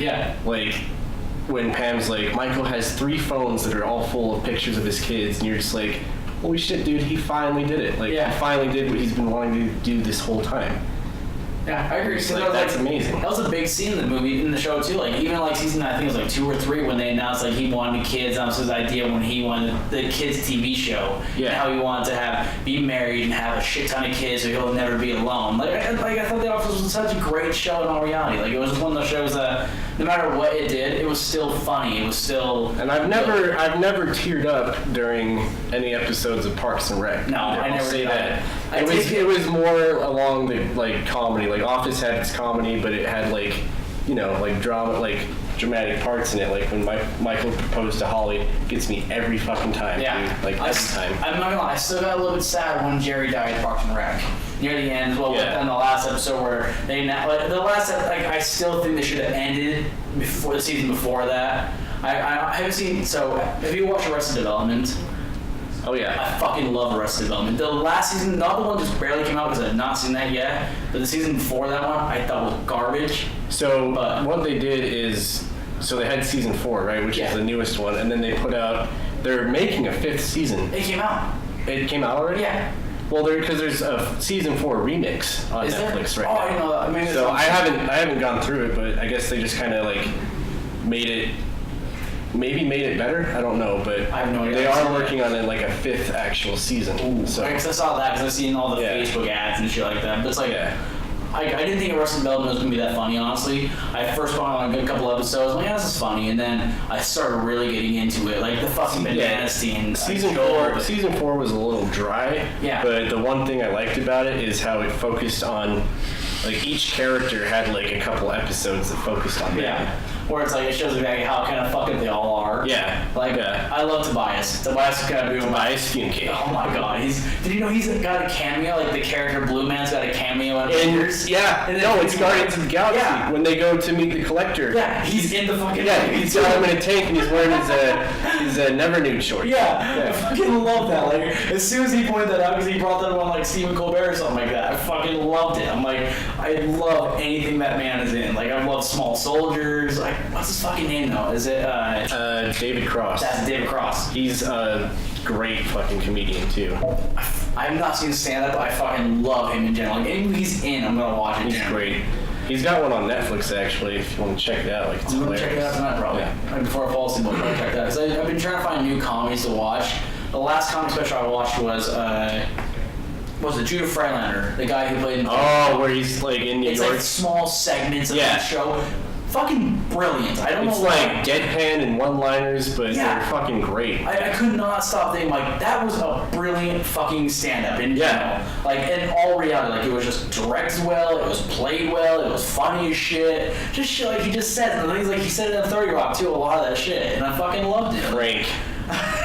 He's so good on 30 Rock, too. Like, he's phenomenal. Like, I don't know, I fucking love him. And I like, can't remember his name, but he's like the guy that's going bald. His name's like Pete on 30 Rock. Yes, Pete. Yeah, he's pretty good too. I love it because he's losing control of his life, he feels like. So he's like, since I have no control, I'm trying to take control of myself. It's like, nobody knows that Pete stole the candy bar. And so he walks away to the stolen candy bar, and then while everyone's arguing, he doesn't feel like he has control. He sets a thumbtack in his neck to get control, it feels like. So it's one of those things I fucking love. 30 Rock was one of my shows, and I watched that series probably minimum 10 times. Easy. I'm gonna have to probably eventually go back and watch it again. Well, it's one of those shows that you watch it more than once, you catch small details, they layer throughout the show. And it's like, the more you get involved with like reading up on history as well with that, like back in that era, because I didn't really pay attention a lot when I was a kid growing up in that era, honestly, a lot. So it's like, I read more up on that shit as well. And so like a lot of those jokes land harder or land better, or like when they bring Al Gore back in the show, or they bring in like all these big like celebrities and shit like that. They do a good job fucking writing it. It's just Tina Fey though. Tina Fey's just a great fucking writer in all reality. I love. Yeah, she is. I just love Tina Fey. Like Tina Fey's like I don't know. I can marry her. She can be my mom. Tina Fey, as long as she's in my life somewhere, I could be totally fine with anything she fucking does. And then when she used to do the Weekend Update with I almost said Leslie Knope, but it's Amy Poehler. Yeah. Like getting those two together was the best. I think they work so fucking well together. Yeah. In all reality, like, in any even that movie, I decided to watch Baby it Mama. one day. Yeah. Not that great. Or Sisters. But or, those two in the movie like made it or even, watchable. like they've been into so many Mean Girls, Baby Mama, Sisters. Oh yeah, Mean Girls. She's the teacher. Yeah, she's a Amy teacher. Poehler's the horny mom. I'm a fun mom. The fun mom. Yeah. You guys need drinks, condoms. God, I love you. Like, I fucking love it. Like, those two together are so fucking well. Like they're just so great in general. But it's like I don't know. I've seen 30 Rock probably like minimum 10 times the whole series. Like it's one of those shows that I put on the background and I still laugh watching it. That's about where I am with The Office actually. Yeah, I am too now. I'm like six times watching it all the way through now. Like it's like I put it on before I go to bed and I end up falling asleep to it. And it's like, dude, the worst thing for me though is like I'll be trying to find something to watch and it's like, I'll watch a couple of these Office episodes and you start it. First season's kind of cringeworthy. Yeah, agreed. But you start watching it and you're just like, well, I'm invested now. I'm watching this again. I can see in season 1, Michael's balding. Yeah. You can see it bad. Yeah. Like, you can see him balding. I'm like, he did not have money then yet. No. Season 2, he got money. He starts getting like implants and shit like that. Yeah, like, because that first season of The Office for all those people, like, that was their breakout role. Like, that was their breakout thing. Well, John Krasinski, when he announced that he was going to be in The Office, that he talked about his interview process for The Office initially. And the funny thing is the way he did it is like, he interviewed for The Office, and he was talking to the guy who runs. I can't remember who the American dude is though. And the guy that who oversees it, or Greg Daniels. Yeah, he was like talking to him, and he was like saying, he's like, why do you want to be in The Office? And he's like, well, I figured if anyone's gonna ruin it, let's have America ruin it. And he's like, you know I'm gonna be your boss, right? He's like, oh shit. And he's like, yeah, why not? And wait, are you talking about Ricky Gervais? I don't know if it was Ricky Gervais or not. I can't remember. Because him and Stephen Merchant are like two of the writers and producers on the American. I saw Ricky Gervais. I didn't know. Yeah. I don't know much about Stephen Merchant. He's like a really tall British guy, glasses. He's done some stand-up. You announced everything I think all Britain is. Yeah. I don't know much about Britain, so it's like he's tall, he wears a top hat, he speaks an accent. Did you ever see movie 43? Yes. You know the guy that goes on the date with Halle Berry? Oh, that's Stephen Merchant. Okay. Yeah. Is I'm probably mixing this up. Is he the guy that was on Logan? Who am I thinking of? The tall English dude in Logan, the one that plays the albino that can't be stopped in the sun. Oh. Because he's always in stuff like that too. I can't remember what his fucking name is though. Because he plays in Logan. He plays in a lot of fucking movies in general. You know what I'm talking about? I'm gonna take a look really quick because I think the movie might be right. Because I can't remember his fucking name, but he's got glasses. He's got a really dry pan humor. I can't remember his fucking name is though. Like I remember in Logan he played a phenomenal. That is it him? Yeah, that is. Okay, thank God I was fucking right then. Yeah. Okay, so I have my British persona and my British both of them wrote. It's dead on. It's fine. Both of them wrote. To say, in behalf of the crown, fuck you. Name one British celebrity that doesn't have glasses. Patrick Stewart. Yeah. Patrick Stewart doesn't? I thought he wore glasses still. Nope. I'm thinking like John Oliver, that guy, Steve Merchant. I'm thinking like they all wear glasses. I feel like they all wear glasses. I feel like it's if you're born in Britain, you have to wear glasses like Harry Potter. Everyone in fucking Hogwarts wears glasses almost. Prince Harry? No. I'm sure he's a prince. He can afford LASIK surgery. He doesn't wear glasses though. Even if you're going off a Harry Potter standard, You're talking about one of the sexiest women on the planet. She don't wear glasses. In a lot of movies, she does. For all I know, she might wear For all contacts. I know. I'm saying, like, wrong movie. I know how much you hate gingers, so That's a different story. it's a weird stigma for gingers. I'm saying that because you're here because I think it's hilarious. I'm just not the biggest fan of the typical ginger. He's a South Park fan. Yeah. Did you ever get flack for that growing In up? that case, I'm considered a daywalker then. Did you ever get flack for that? You stole soul, but you stated that soul. You're good. Yeah, see, because with me, it's all just my facial hair. Yeah. Like, Your hair's like brown. my hair is brown. My No. Then you're not a typical ginger. pubes are brown too. You're not a So the typical carpets ginger. match the drapes. Yeah. You're not a typical ginger because to be a typical ginger, you have to have red hair. The beard and the drapes. That doesn't matter. It's Just say pubes. the pubes, the fucking carpet. The roots of the tree stump. Yes, the fruit of your loins. That's balls. But it's close enough. Genetics, we could get into it, but we won't. I don't have much hair in my balls. I'm just, yeah. Because you're brown. Yeah, I'm a hairless enigma. Yeah, you can't get hair up here either, I right? can't grow hair anywhere, dude. It's I weird. know you wish because you would have a beard like us.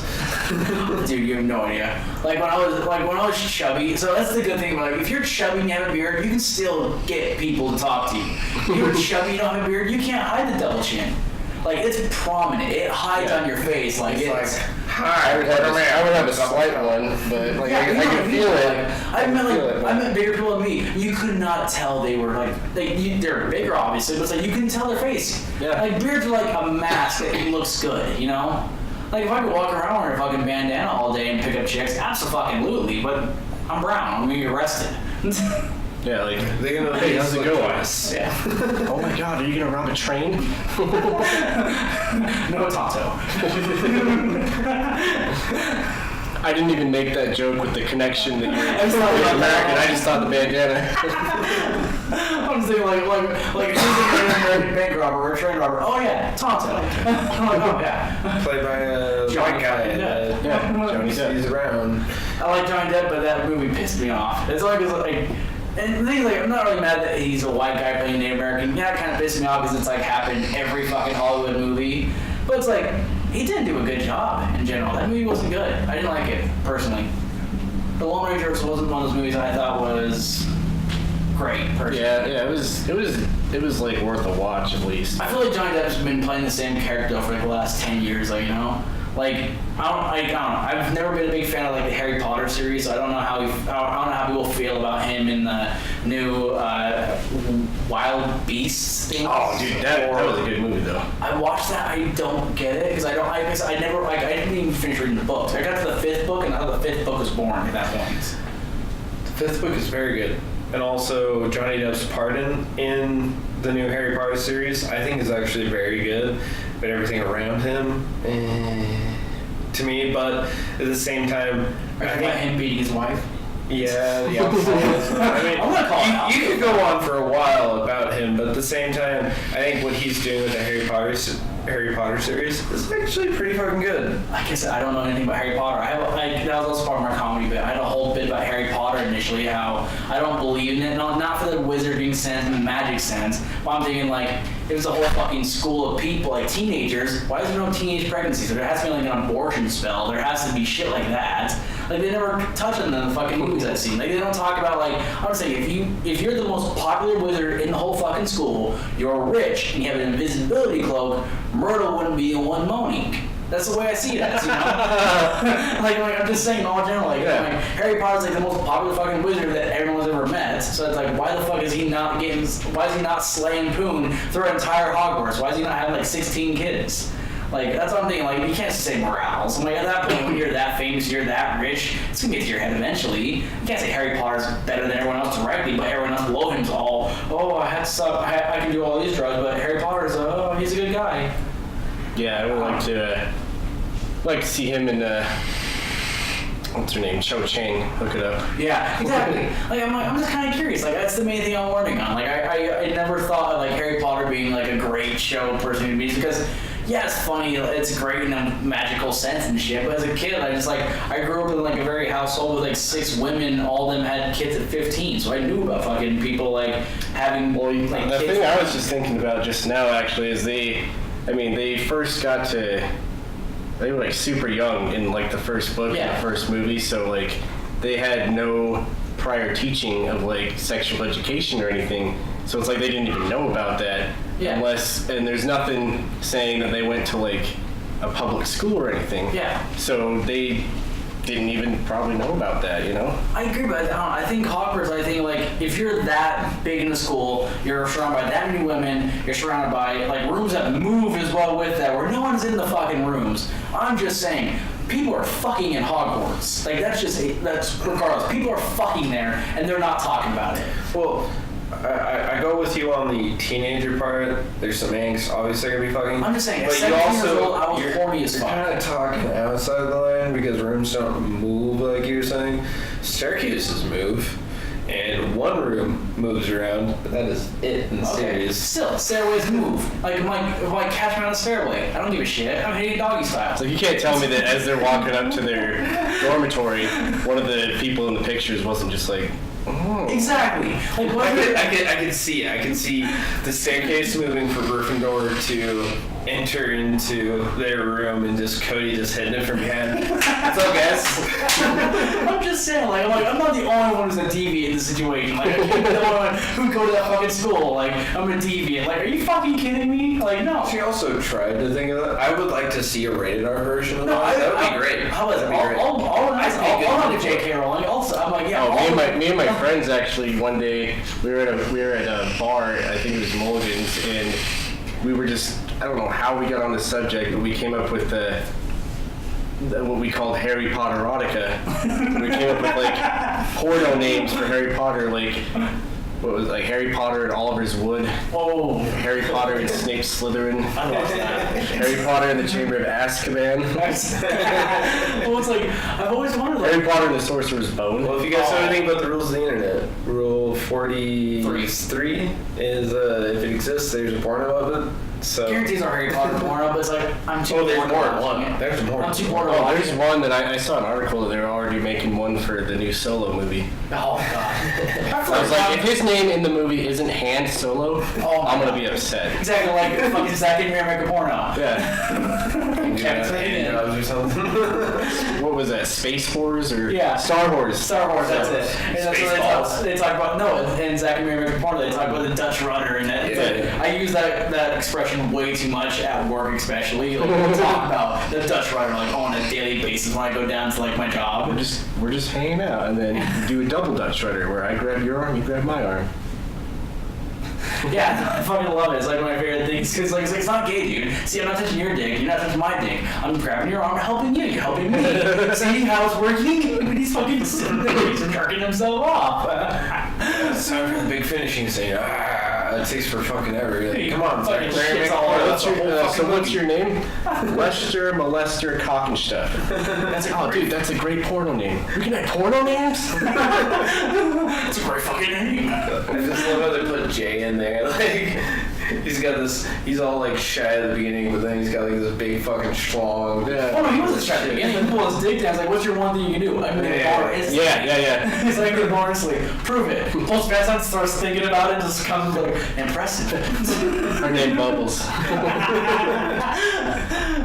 Kevin Smith. I don't give a fuck anybody says. People like critics can fucking hate him all he wants. I fucking love anything. Did you watch Yoga Hosers? I have not yet. I was gonna watch that. It's I thought about it. Yeah. weird, but it's good. That's the thing. Like I found with that. Like I love Tusk. I don't know why. I thought Tusk was phenomenal. Tusk was one of the movies. Like people like I said, oh I hate it. I'm like, are you kidding me? The dialogue. Me and my friends actually went to Death Ray Comics because him and Jason Mewes came. I want to go to that. And we went and it was like some super secret, top secret like thing that they were doing because they made us like, because you bought a ticket and then they sent you like a Clerks comic book, like a bunch of stuff from his movies, like, and like I got them all signed by him. So like you brought all your stuff and he signed, and then you like put it in this bin, and then while they're doing stuff he'll go back and sign them. and they were like, we need like your phones, and I'm like, wait, what? Okay, like how Joe Rogan does that. So like we all put our phones and our stuff in this bin or whatever. Also, like I said, just don't criminalize yourself right now. If they made you sign a... this was Yeah, before you can talk about it. Yeah, no, Like, that's have a fine. call him out, you're good. I'm just thinking ahead of you for your safety. Oh no, this was so they're the reason. gonna come for our Yeah. podcast this small. Yeah. Like those guys did it. You know? Like the Yeah, so never know. yeah, the reason why they took all that out of our phones or whatever, like they were. I thought that I was going for a Smodcast like by podcast. Yeah. But they were just doing a fun like Q&A thing, and then he's like, all right, so here's what we're gonna do. I'm gonna go in the back, sign all the shit that you guys brought me, and we're gonna show you the first 45 minutes of Tusk, like before it was even like announced. Oh, shit. Yeah. See, I like Tusk. I thought Tusk the dialogue was great. The whole build with Justin Long and the guy, I can't remember his fucking name. Oh, Haley Joel Osment? Yeah. Yeah. Like those two, like just the talk where he like wakes up drugged and shit like that, and that communication they have, I thought was fucking brilliant. Like it was some of the best things I've heard in a long time. Like Kevin Smith, I think, just writes great dialogue though. I think he's one of those, like my buddy Tyler announced it, like he's like the PG-13 version of Quentin Tarantino. Even though he does swear, but Quentin Tarantino takes it to a whole nother level of like throwing racial slurs and shit like that. Yeah.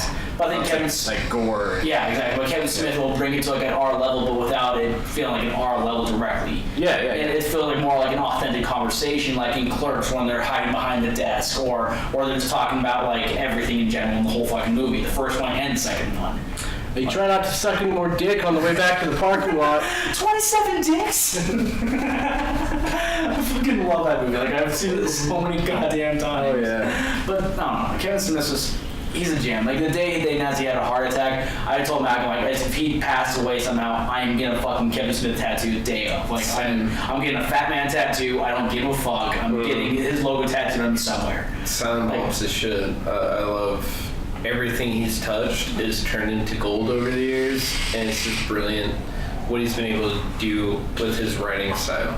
Like I remember watching Jay and Silent Bob Strike Back growing up, and I still fucking crack up that entire movie. I love the fucking scene where he's like, where the fuck did the monkey go? And he's like pointing at the fucking car. I actually saw I think it was 2 Comic-Cons ago, somebody had a fantastic Cockknocker cosplay. Oh my god. It was legit with the hair and the giant fist with a lightsaber in it. Like, Mark Hamill, yeah. Cockknocker. It was so good. It was so good. I fucking love it because it's like they actually got Mark Hamill to fucking play that part. That's my favorite thing about it too. They got James Van Der Beek, Jason Biggs. Who had so many fucking cameos? Chris Rock, Jamie Kennedy back when he was the Will Ferrell, he was the cop. Will Ferrell, yeah, he was the sheriff. cop. Yeah. He's like, lovely gay couple with their great brown kid. He's like fucking out with the monkey and shit. I'm the Click Commander. I'm the Click Commander. So I get in there. Ooh, kitty fuck. I've had an insatiable crush on Shannon Elizabeth because of American Pie. It was the first time I ever saw a fully naked lady, and to this day I still have this giant fucking crush on her. She is super attractive, and like recently I went back and because they had a few of the American Pie, like the good American Pies, not this like Naked Mile bullshit. I know, thank you. But like the original ones, and they had them on Netflix, so I went back and watched them. And it got to the scene where he like had the webcam on. Yeah. And I got instantly excited because like, oh shit, dude, she like takes it off. Yeah. And it's Shannon Elizabeth like in her prime. I remember like I watched the movie the first time so my dad really wasn't a great dad at that point. Like he didn't know what to do. So he's like, you know what? It's like I'll TV babysit you while I work out in the shop. So I remember at that age I watched Full Metal Jacket at like 7 years old. God. Changed my entire life. I didn't know what suicide was really until Full Metal Jacket. And then I watched that, and then the day after that he Didn't know what half the shit that what's his name, the drill sergeant was yelling out. What gun he was yelling and shit like that. I didn't know what the fuck he was saying. My dad explained it to me. After the movie, like after he got in and watched, after he walked in at the Vietnam scene and shit like that, where they're all going through, he's like, Full Metal Jacket, one of my favorite movies. I'm like, what's this mean? He's like, oh, well, this means this. And he explained to me exactly, because my dad was in the military. He told me, he's like, yeah, it's like when I was in the military, it was exactly like that kind of. They were assholes, they had to be mean to you, you had to be beaten down. I'm like, oh, okay. And then he went back out to the shop, and I'm like, well, I'm gonna watch another movie. What's a comedy? And I found American Pie. First time I put it in there, I watched it, and I literally, it was the first time I really experienced a boner, you know? Like, I fully experienced, like, why am I feeling a lot more happy than I should that she just took off all those clothes? And I watched it, and it's like, as soon as I watched it, I've had this, like, weird, insatiable love for Shannon Elizabeth, like, one of those actresses, like, or actors, I guess you fucking say nowadays. Oh, yeah. Yeah, I don't fucking care. The actors, just now, but still. Like anything she was in, she played in she played in the first American Pie. She played in Tomcats? With it's got I can't remember the fucking. It's a weird fucking movie, but it's basically this guy. They make all bets. Like the last one to get married, they get the pot of like $26,000, something like that, or $85,000, and then being like by the time they all get married. And she's in that movie too. Anything she played in, like Jane Silent Bob Strike Back. I've always had this fucking love for her just because of that American Pie growing up. And she was like how people from the 70s, they all love Farrah Fawcett generally. Yeah. Because that fucking poster and all the movies she played in and shit like that. I had the same thing. Like me and Shannon Elizabeth, she's going to hit like 60, I'll be like 30, I'm still going to fucking hit it over her. Like just because the nostalgia effect will hit me hard. Yeah. Oh yeah. I can relate to that a lot because I also I had divorced parents. And my dad was a police officer for the longest time, and he pretty much raised me on Super Troopers. Ooh, the German scene? Yeah. To where me and my sisters both know that movie by heart, and we used to watch it all the time because my original last name is Womack, and there's Officer Womack in that shit. And we'd watch that at least once a week whenever we were there. I can't tell you how many times I've fucking seen that movie. I cannot afford another ticket with my Porsche. What do you think your first boner was, Mac? Like what actress? Like what movie made you feel like, oh yeah, that's a good one? First boner? I don't know, man. What was the first actress you think of then? First actress? Yeah, like the first actress you're like, oh yeah, that's the one. For? You know, honestly, I don't know if I can tell you the exact one. Oh, I can tell you. Shannon Elizabeth, like I said. Yeah, that scene where she's rubbing Jason Bates' hand across her stomach, lost my mind as a kid. Like, to me, it's hard to narrow it down to exact art. Exact actress. Art. It's an art. Yeah, it is an art. It is an art. But I mean, there's definitely things that got me off. Like, I remember getting a boner as a young kid from there's a beer bottle. I can't remember the name of the company, but she's got some big old juggles. Juggles? She's got big old titties. Thesaurus, so tits. Yeah, yes. Timbo Bigley's. And she was the label for the beer. I don't remember what beer it is, but I'm happy you didn't say like Space Jam, like Lola Bunny or something. Yeah, it was definitely Lola Bunny. It sounds like it could have either been like Polygamy Porter or Provo Girl. I don't know if German beer because she was wearing like a German. I was like, I don't know if those are that. Like a Hefeweiser? No, not a Hefeweiser. Oh. I'm guessing. I don't really drink, so it's like I don't know shit about beer in general itself. Let's get back on subject. Who do you think in the metal future? Where do you think it's going? Like you've heard metal recently, where Parkway Drive's kind of heading. Where do you think Flips is going to head that way? Do you think metal itself is going to head to all of them are going to go mainstream? How all of them are kind of going to a softer rock? Like asking Alexander from like that metalcore to now they're playing like Bon Jovi style rock, or Parkway Drive went from like fucking like Dead Man's Chest to Devil's Calling. Like where it's I can't think of the name of the band. Oh my god, this is terrible right now. The band that used to be super heavy and now they're kind of like Bring Me the Horizon. Bring Me the Horizon. Thank you. Bring Me the Horizon used to be super fucking heavy and now they're mellowing out. Like, do you think all bands are going to hit that stride, or do you think metal always kind of goes that way, or do you think that basically out of what you've seen metal in the past and where it is now, where do you think the future is? I don't know. I think a lot of it is just like butthurt fans. Like, I mean, yeah, there's some bands that have released new stuff that I'm just like, oh, what is this? But like Parkway Drive. Yeah, like I understand like how they want to kind of progress and like change their sound. Shit, yeah. But at the same time, it's like that sound that you had like worked for you up until now. Yeah. You don't want to release like, the same exact content. I would say over and over just, again. I would say keep that style going, and you can just write new music to it. But I think it mostly has to do that whole getting softer or whatever is mostly prevalent in like the metalcore bands. Yeah.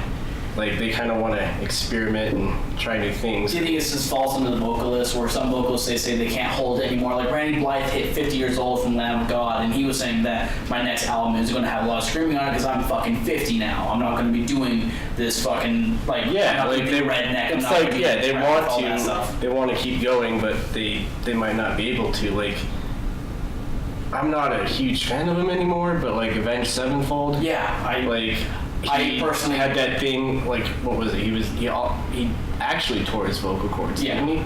Yeah, so he had to kind of dial it back a little bit, which kind of made me sad because, like, those first 2 albums that they put out, like, were phenomenal. I still listen to those first 2 albums. I think as soon as after the Rev passed away, I feel like after that it was a decline for me personally, just because I feel like after that their sound just changed somehow. I can't really explain why their sound changed. It might just because as soon as the Rev passed away, they were overplayed to hell. Like Nightmare came out, and I cannot listen to that song anymore because of how many times I've heard fucking Nightmare in general. Yeah, but I think Avenged Sevenfold was one of those bands. It's like it was still like when the Rev was the last Rev album that came out. The self-titled one, the white one.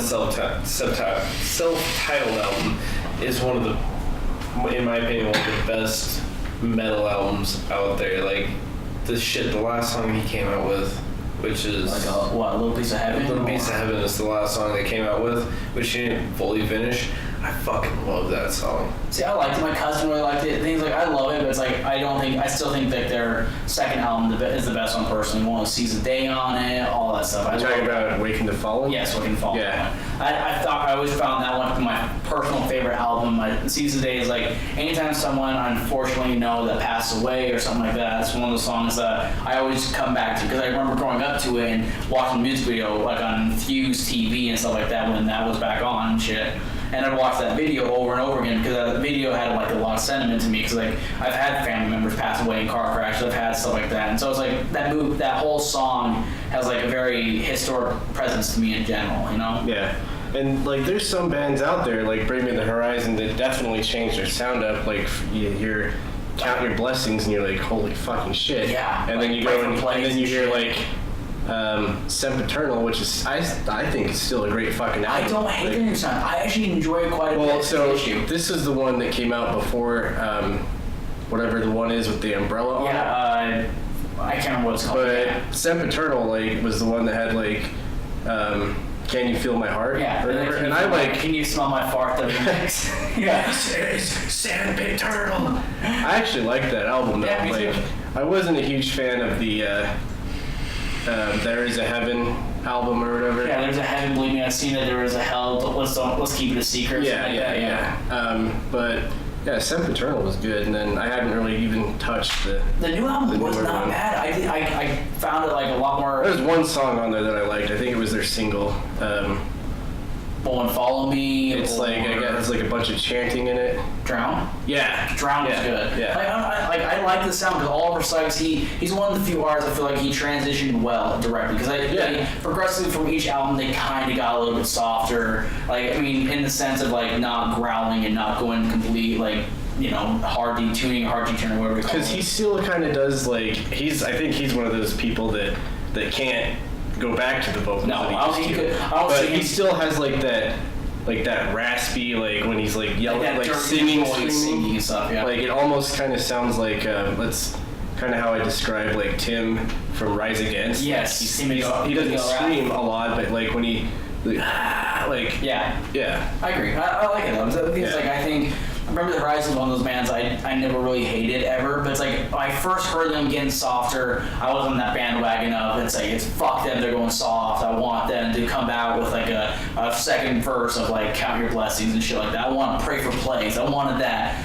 Eat Your Babies. I want Tell Slater not to wash his dick. Exactly. I wanted that shit. I Like didn't those want. song titles too. Like Yeah, exactly. That was the thing though. Like fucking Devil Wears Prada, like Reptar, King of the Ozone, and stuff like that. Like dogs can grow beards all over. Yeah, exactly. Or was it Hey John, what's your name again? Stuff like that. Like that was the shit I listened to growing up. And it's like like Danger Wildman's still one of my favorite songs. It's on my workout playlist still. Like I've always listened to like anything Devil Wears Prada would come out with. The only thing that pissed me off about Devil Wears Prada though is that when we saw them at World Tour, they prayed before they came on stage, and they made the crowd pray with them once too, and it was just a little bit weird to me.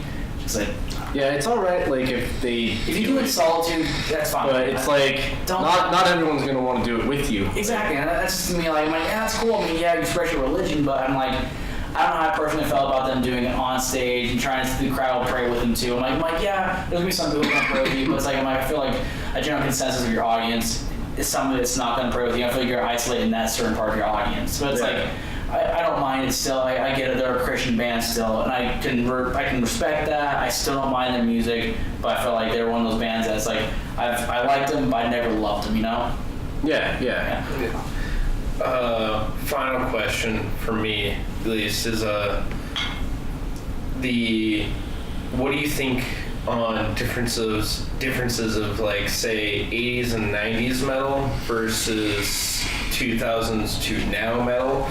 Do you think it's grown in a good way, or do you think it's kind of gone down? What's your opinion? I try like being a metal snob, like from Metallica to an extent. I'm not expecting like basketball to where you should be able to like compare like who's the best person of all time, but do you think it's gone more downhill, or I mean, obviously they're different considering like Asking Alexandria is a different genre because it's metalcore, not metal. So you're like asking Alexandria versus like Pantera or stuff like that, kind of. Yeah, to an extent. Like, do you think basically like just metal itself, like a band that's actually metal now, do you think they still live up to somewhat the experience? I mean, not exactly Metallica, but you could look at other bands because obviously Metallica's on a whole different level. Yeah.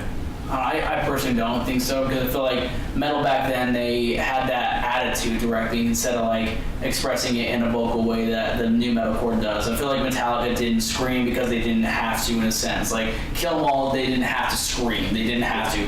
Pantera was a different era where Pantera, they didn't start out screaming directly. I mean, Cemetery Gates had some screaming in it, but Pantera actually started out as a fucking hair metal. Exactly, yeah. They started out there. I mean, like, not exactly like full truth, because like if you look at screaming then versus now, I mean, majority of the anger that you could put out back then was able to be put out in the acoustics, the guitar, the drums, and all that, versus now to where they put it in that, but at the same time it kind of feels kind of generic.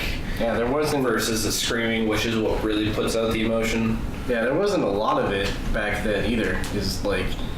There's like Pantera that kind of screamed like that, but I think it definitely like progressed in a good way, because, you know, without any of these like earlier metal bands, the other ones probably wouldn't be here. Yeah. So and the other thing is, there's like, you can't like necessarily go out and just like start a band like fucking Poison, because they were considered metal back in the 80s or whatever. Like that's just not something that they have like today. No. So But I think when it comes to metal, it's like it's such a weird thing, because I think metal isn't really a genre, it's more of an attitude directly. I mean, there's so many bands that would be labeled as metal, but it depends on the tuning of their guitar, the sound they come out with as well with that. Like Tenacious D, they don't sound metal, but they have a song called The Metal, and they say You Can't Kill Us directly.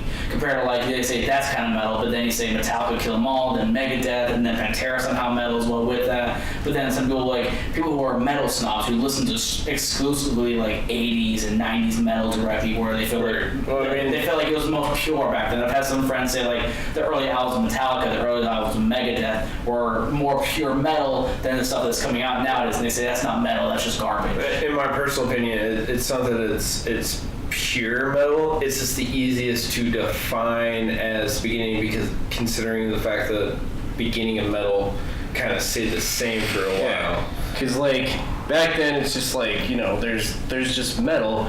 I mean, and then you had maybe like your little subgenres like thrash metal, like I can't like Meshuggah and stuff like that. Yeah, well no, I'm going back to like Because like if you like, you know, Right, bring so, up like- like early Slayer, like, oh, that's just Yeah. metal, you know, and then later on you get like all these stupid, yeah, they're kind of stupid to me, but like stupid little subgenres, like, Yeah. oh, this is metalcore and this is like sludge metal and Yeah, this is this kind of metal. I just generalize it all because like, I do you know, too. at that point, Yeah. because I'm like, no, I'm not gonna listen. I'm not gonna tell you it's progressive metal or it's going to be sludge metal or it's going to be dirt metal or it's going to be because I've been on a couple of those forums they fucking talk about it. I'm like, oh, I love metal. I post the bands I listen to, like, that's not fucking metal. It's metalcore. That's progressive metal. I'm like, fuck off. It still has metal in the fucking title. Yeah, I guess why is it a big deal? part of my question is kind of like faulty because the biggest problem with metal is the fact that there's so many subgenres that it's hard to put it exactly in line. Mm-hmm. But still, like,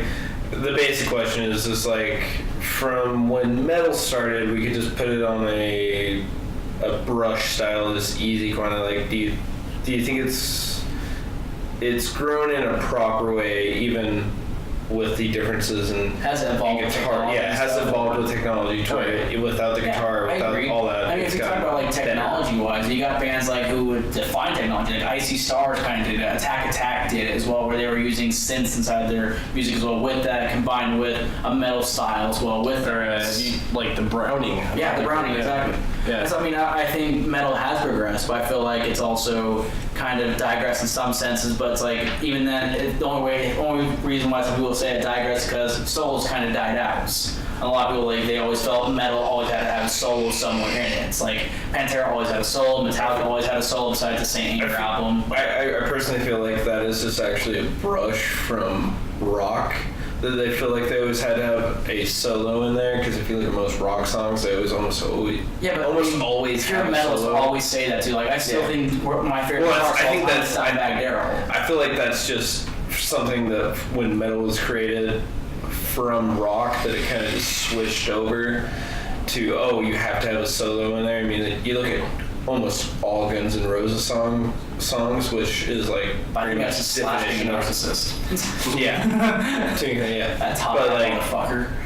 That's what a lot of people think is like. You could easily brush that as like rock. Is it Swear Slash there like has to be half a- black? Yeah, he's like Samoan or something like I thought that. he's shit. half black. I don't know why. It's something. Explains the hair. It's something weird. That's what I thought. I thought he was like half black. I can't remember. I don't But fucking yeah, know like about Slash. easily to where they like the Exactly. solos from that is always in a Guns N' Roses song, to like kind of like it had to switch over to with metal. But I feel like you could also like you could take that out. It's not that big of a deal because it's just. I always classified them as like early '90s, just like rock. Like, Yeah, so I would never classify Guns N' Roses as metal directly to me. Just, I don't know. No, I wouldn't classify them at all. Like to specify, I wouldn't classify them as metal. I was just saying like. That metal evolved from that kind of from style. that in the way that like rock always has to have a solo. That's why like Guns N' Roses, which is a big rock band, always has a solo in every song. That's why like it kind of moved on with metal because it's a subgenre, a baby of rock.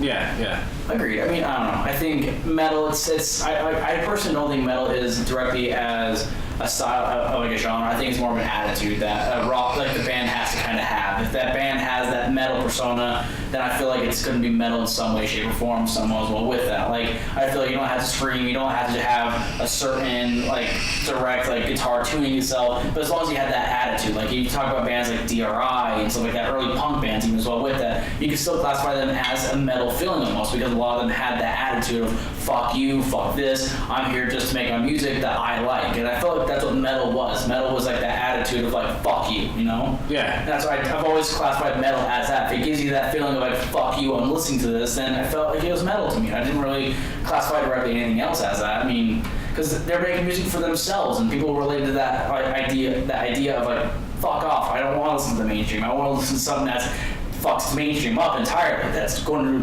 to stay timeless, basically, and based in time. Yeah. Yeah, and then the other thing I was going to mention is like with the whole technology thing, it's definitely progressed here because when you listen to like, bands like Black Sabbath who are considered like the pioneers of like metal, like that type of music nowadays, they didn't have. I mean, they just had like their guitars and their amps and their drums, and Tommy Iommi's fake fingertips. But now it's like, yeah, you've got bands that do that whole synth thing, and it doesn't bode well with a lot of people. No, but it hits a certain audience, though. Yeah. Me personally, I'll always respect Black Sabbath and Ozzy, because if it wasn't for what they did off the beginning, even with all the shit they were doing with like the fake fingertips and all that, if it wasn't for that start, we would not have metal today. Yeah. I mean they're the foundation for modern metal today. And they had like that same shock factor when they first started playing, like that a lot of metal bands now that you see have, like, a lot of people are just like, well, metal's always been like the scapegoat of music. A lot of people always point to metal, like from Columbine to like music today. So people like say it's all this violent music, it's all this, and now it's rap's getting the same kind of hit now with that. But it's like metal's been hit with that fucking stigma since metal started, like since Black Sabbath. Everyone's been saying is my kids are being outlandish, they're being mean, they're wearing too much black and all that. It's all because they're listening to this metal, and it's like it's corrupting our youth. It's not like they I can assume it's not like they went with Columbine, they didn't like do that because of Marilyn Manson. They just happened to listen to that music. Yeah, it did. And he caught the flag for it. I was even going to think about this today, actually. And they were talking about how the kids who actually did commit Columbine, like the massacre and all that, they said they didn't even listen to Marilyn Manson that much. They more listened to Rammstein. They listened to other bands that were more European based. But they found Marilyn Manson as being an American figure and being so outlandish, they could scapegoat him directly. And so they chose him. And then Eminem was also getting hit with the same suit as well with that. Eminem was also getting hit with the same thing, saying Eminem decided so many people to carry guns with them now too. White kids are acting like Eminem now. That's why Eminem brought Marilyn Manson on one of his music videos to say no. It's like just because we're fucking characters and we're fucking people, we're not influencing the youth that you think we are. People are going to be people regardless. The music's not going to change that part directly. It'll have an influence in your style and how you act and how you respond, but it's not going to reflect of what your character is directly. Yeah. Like you're going to be a nice person regardless of listening to metal. Like the nice people I fucking know sometimes listen to Cannibal Corpse or like shit like that. And I'm like, I don't get why people always assume like if it's violent music, you can be a violent person. You play violent games, you can be a violent person. It's just a fucking a terrible correlation between them. Yeah. Not to bring it back too far, but I think it's also kind of interesting. I was just thinking about this, how with metal we can bring it back to an exact band with Black Sabbath, but say something like punk, which I'm a big fan of punk. But even if you look back to the starting of punk, they say it's I can't remember the name. It's like a South American band that actually started punk. I can't remember the name, but then even then, like they have a hard time just saying between it's like Sex Pistols and a bunch of others, to where like maybe that's the fall because they didn't exactly know which band started it, and it was hard to keep up. Where like metal has lasted so long because that we know exactly where it was heading. I want to cut you off right here for a second. What's your opinion on this? Me and Mac had to argue about this about a couple days ago. All right. Is Green Day the last punk band? I don't think the last one. I mean, because he was saying the last big one. No, last big one. Well, I mean, you still got like bands that are considered in the punk genre still pumping shit out, like Rise Against, like AFI. Even then, they're not exactly in the genre. That's the thing about music. Like the genre is so. I mean, if you want to talk about big name-wise, then Green Day might be. But I don't feel like I never felt Green Day was punk to me growing up. I never felt they were punk. I always felt they were like that pop rock almost to me sometimes because American Idiot and shit like that didn't feel like punk to me directly. Well, definitely not. I mean, it had punk in the sense because it was basically just like bashing the fucking government, and like.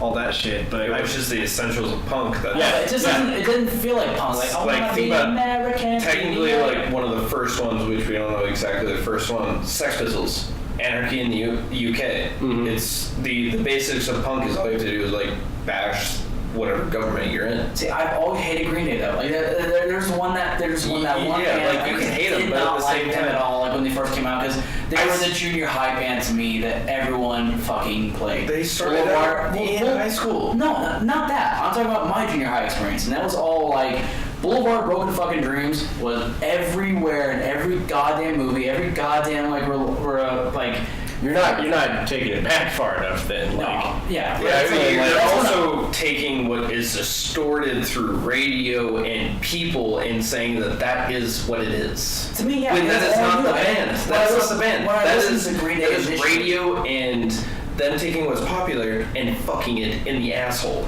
I just when I first started listening to Green Day, the first time I tried listening, because I wanted to give them a shot initially, because I'm like, okay, well, why is everyone listening to Green Day? Because I want to see what it was, and I didn't think they were good. I didn't like what they came out with. I was more on the My Chemical Romance scene, the Black Parade. I was onto that. well, see, if you came into Green Day during like American Idiot, then Yeah, that's what I can see. But like if you go back, like they have Dookie, which is a great album, like Nimrod. That's all their older stuff. Like I'm sure you've heard like Basket Case before. Yeah, I've heard that one. Yeah, like that's off of Dookie, I think, and that's back when they were like, I considered them to be like a punk band. Okay.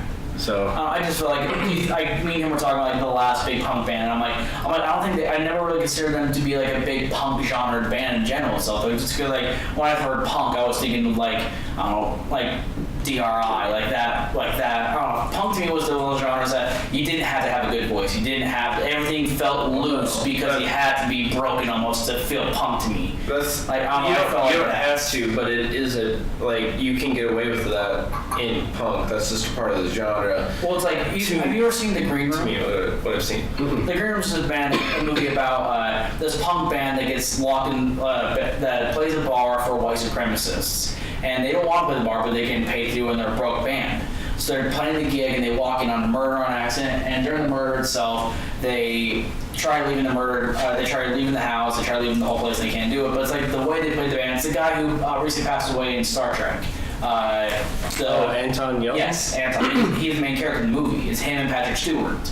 Great fucking movie if you ever get a chance to watch it. But they were talking about that, and I just felt like the way they emulated punk in that movie, it felt correct, because it didn't feel like they had to have a good voice. They didn't have to play the instruments almost 100%. It felt loose, and it felt raw. And I felt like that was what punk was to me growing up. It had to be raw. It had to be that DRI. It had to be that early raw stuff. And I feel like Green Day was too controlled, too perfect sounding almost for me. Yeah, it's like when punk like started out like there's a lot of hardcore bands that even evolved from punk. You know, Yeah. I listen to a lot of hardcore bands too, but like punk when you think of like just straight punk, it's like what are they called? Like the Casualties. Yes, the and like the Ramones even. Yeah. But yeah, even just like how metal has evolved, or like all the different genres of metal we have now, like nowadays you can even like consider like Rancid was punk, but Yes. now it's like I still consider Rise Against to be like punk, because it's kind of how they started out. But I agree. yeah, they have a lot of bands that are classified, but maybe not in the sense of like original like Sex Pistols and stuff like that. Yeah, to me, I just had a big stigma against Green Day. It's nothing personally against the members themselves. I just felt like I said, I just felt like they were too controlled to be considered a punk band directly compared to like some of the punk bands I grew up listening to. It said. I have a theory that, and I'm sure I'm not the only one who's thought this, but I have a theory that, Ryan Stiles from Whose Line? Yes. I have a theory that he is Mike Dirnt's dad, because they look uncannily alike. Yeah. Like, it's ridiculous. And I think, no, never mind. I was going to say they're both from the same place, but I was thinking of something else. But yeah, I have that theory that like they're related somehow because they both look identically the same. Yeah, you're right. All right, you guys want to call it a night then? Yeah, we went through a lot. Yeah, we went about 2 hours in this podcast, so longest podcast we've done yet. So fuck it. I'm glad I was on it.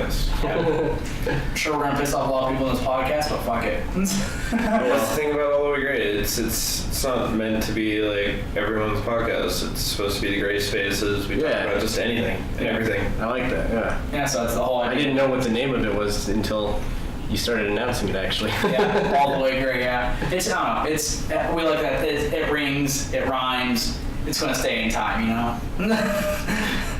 There you go. That's a catchy phrase. I make rings and rhymes. Call you Green Day. Swear to God. All right, guys. Hope you have a great day. Thanks for listening to All the Way Great.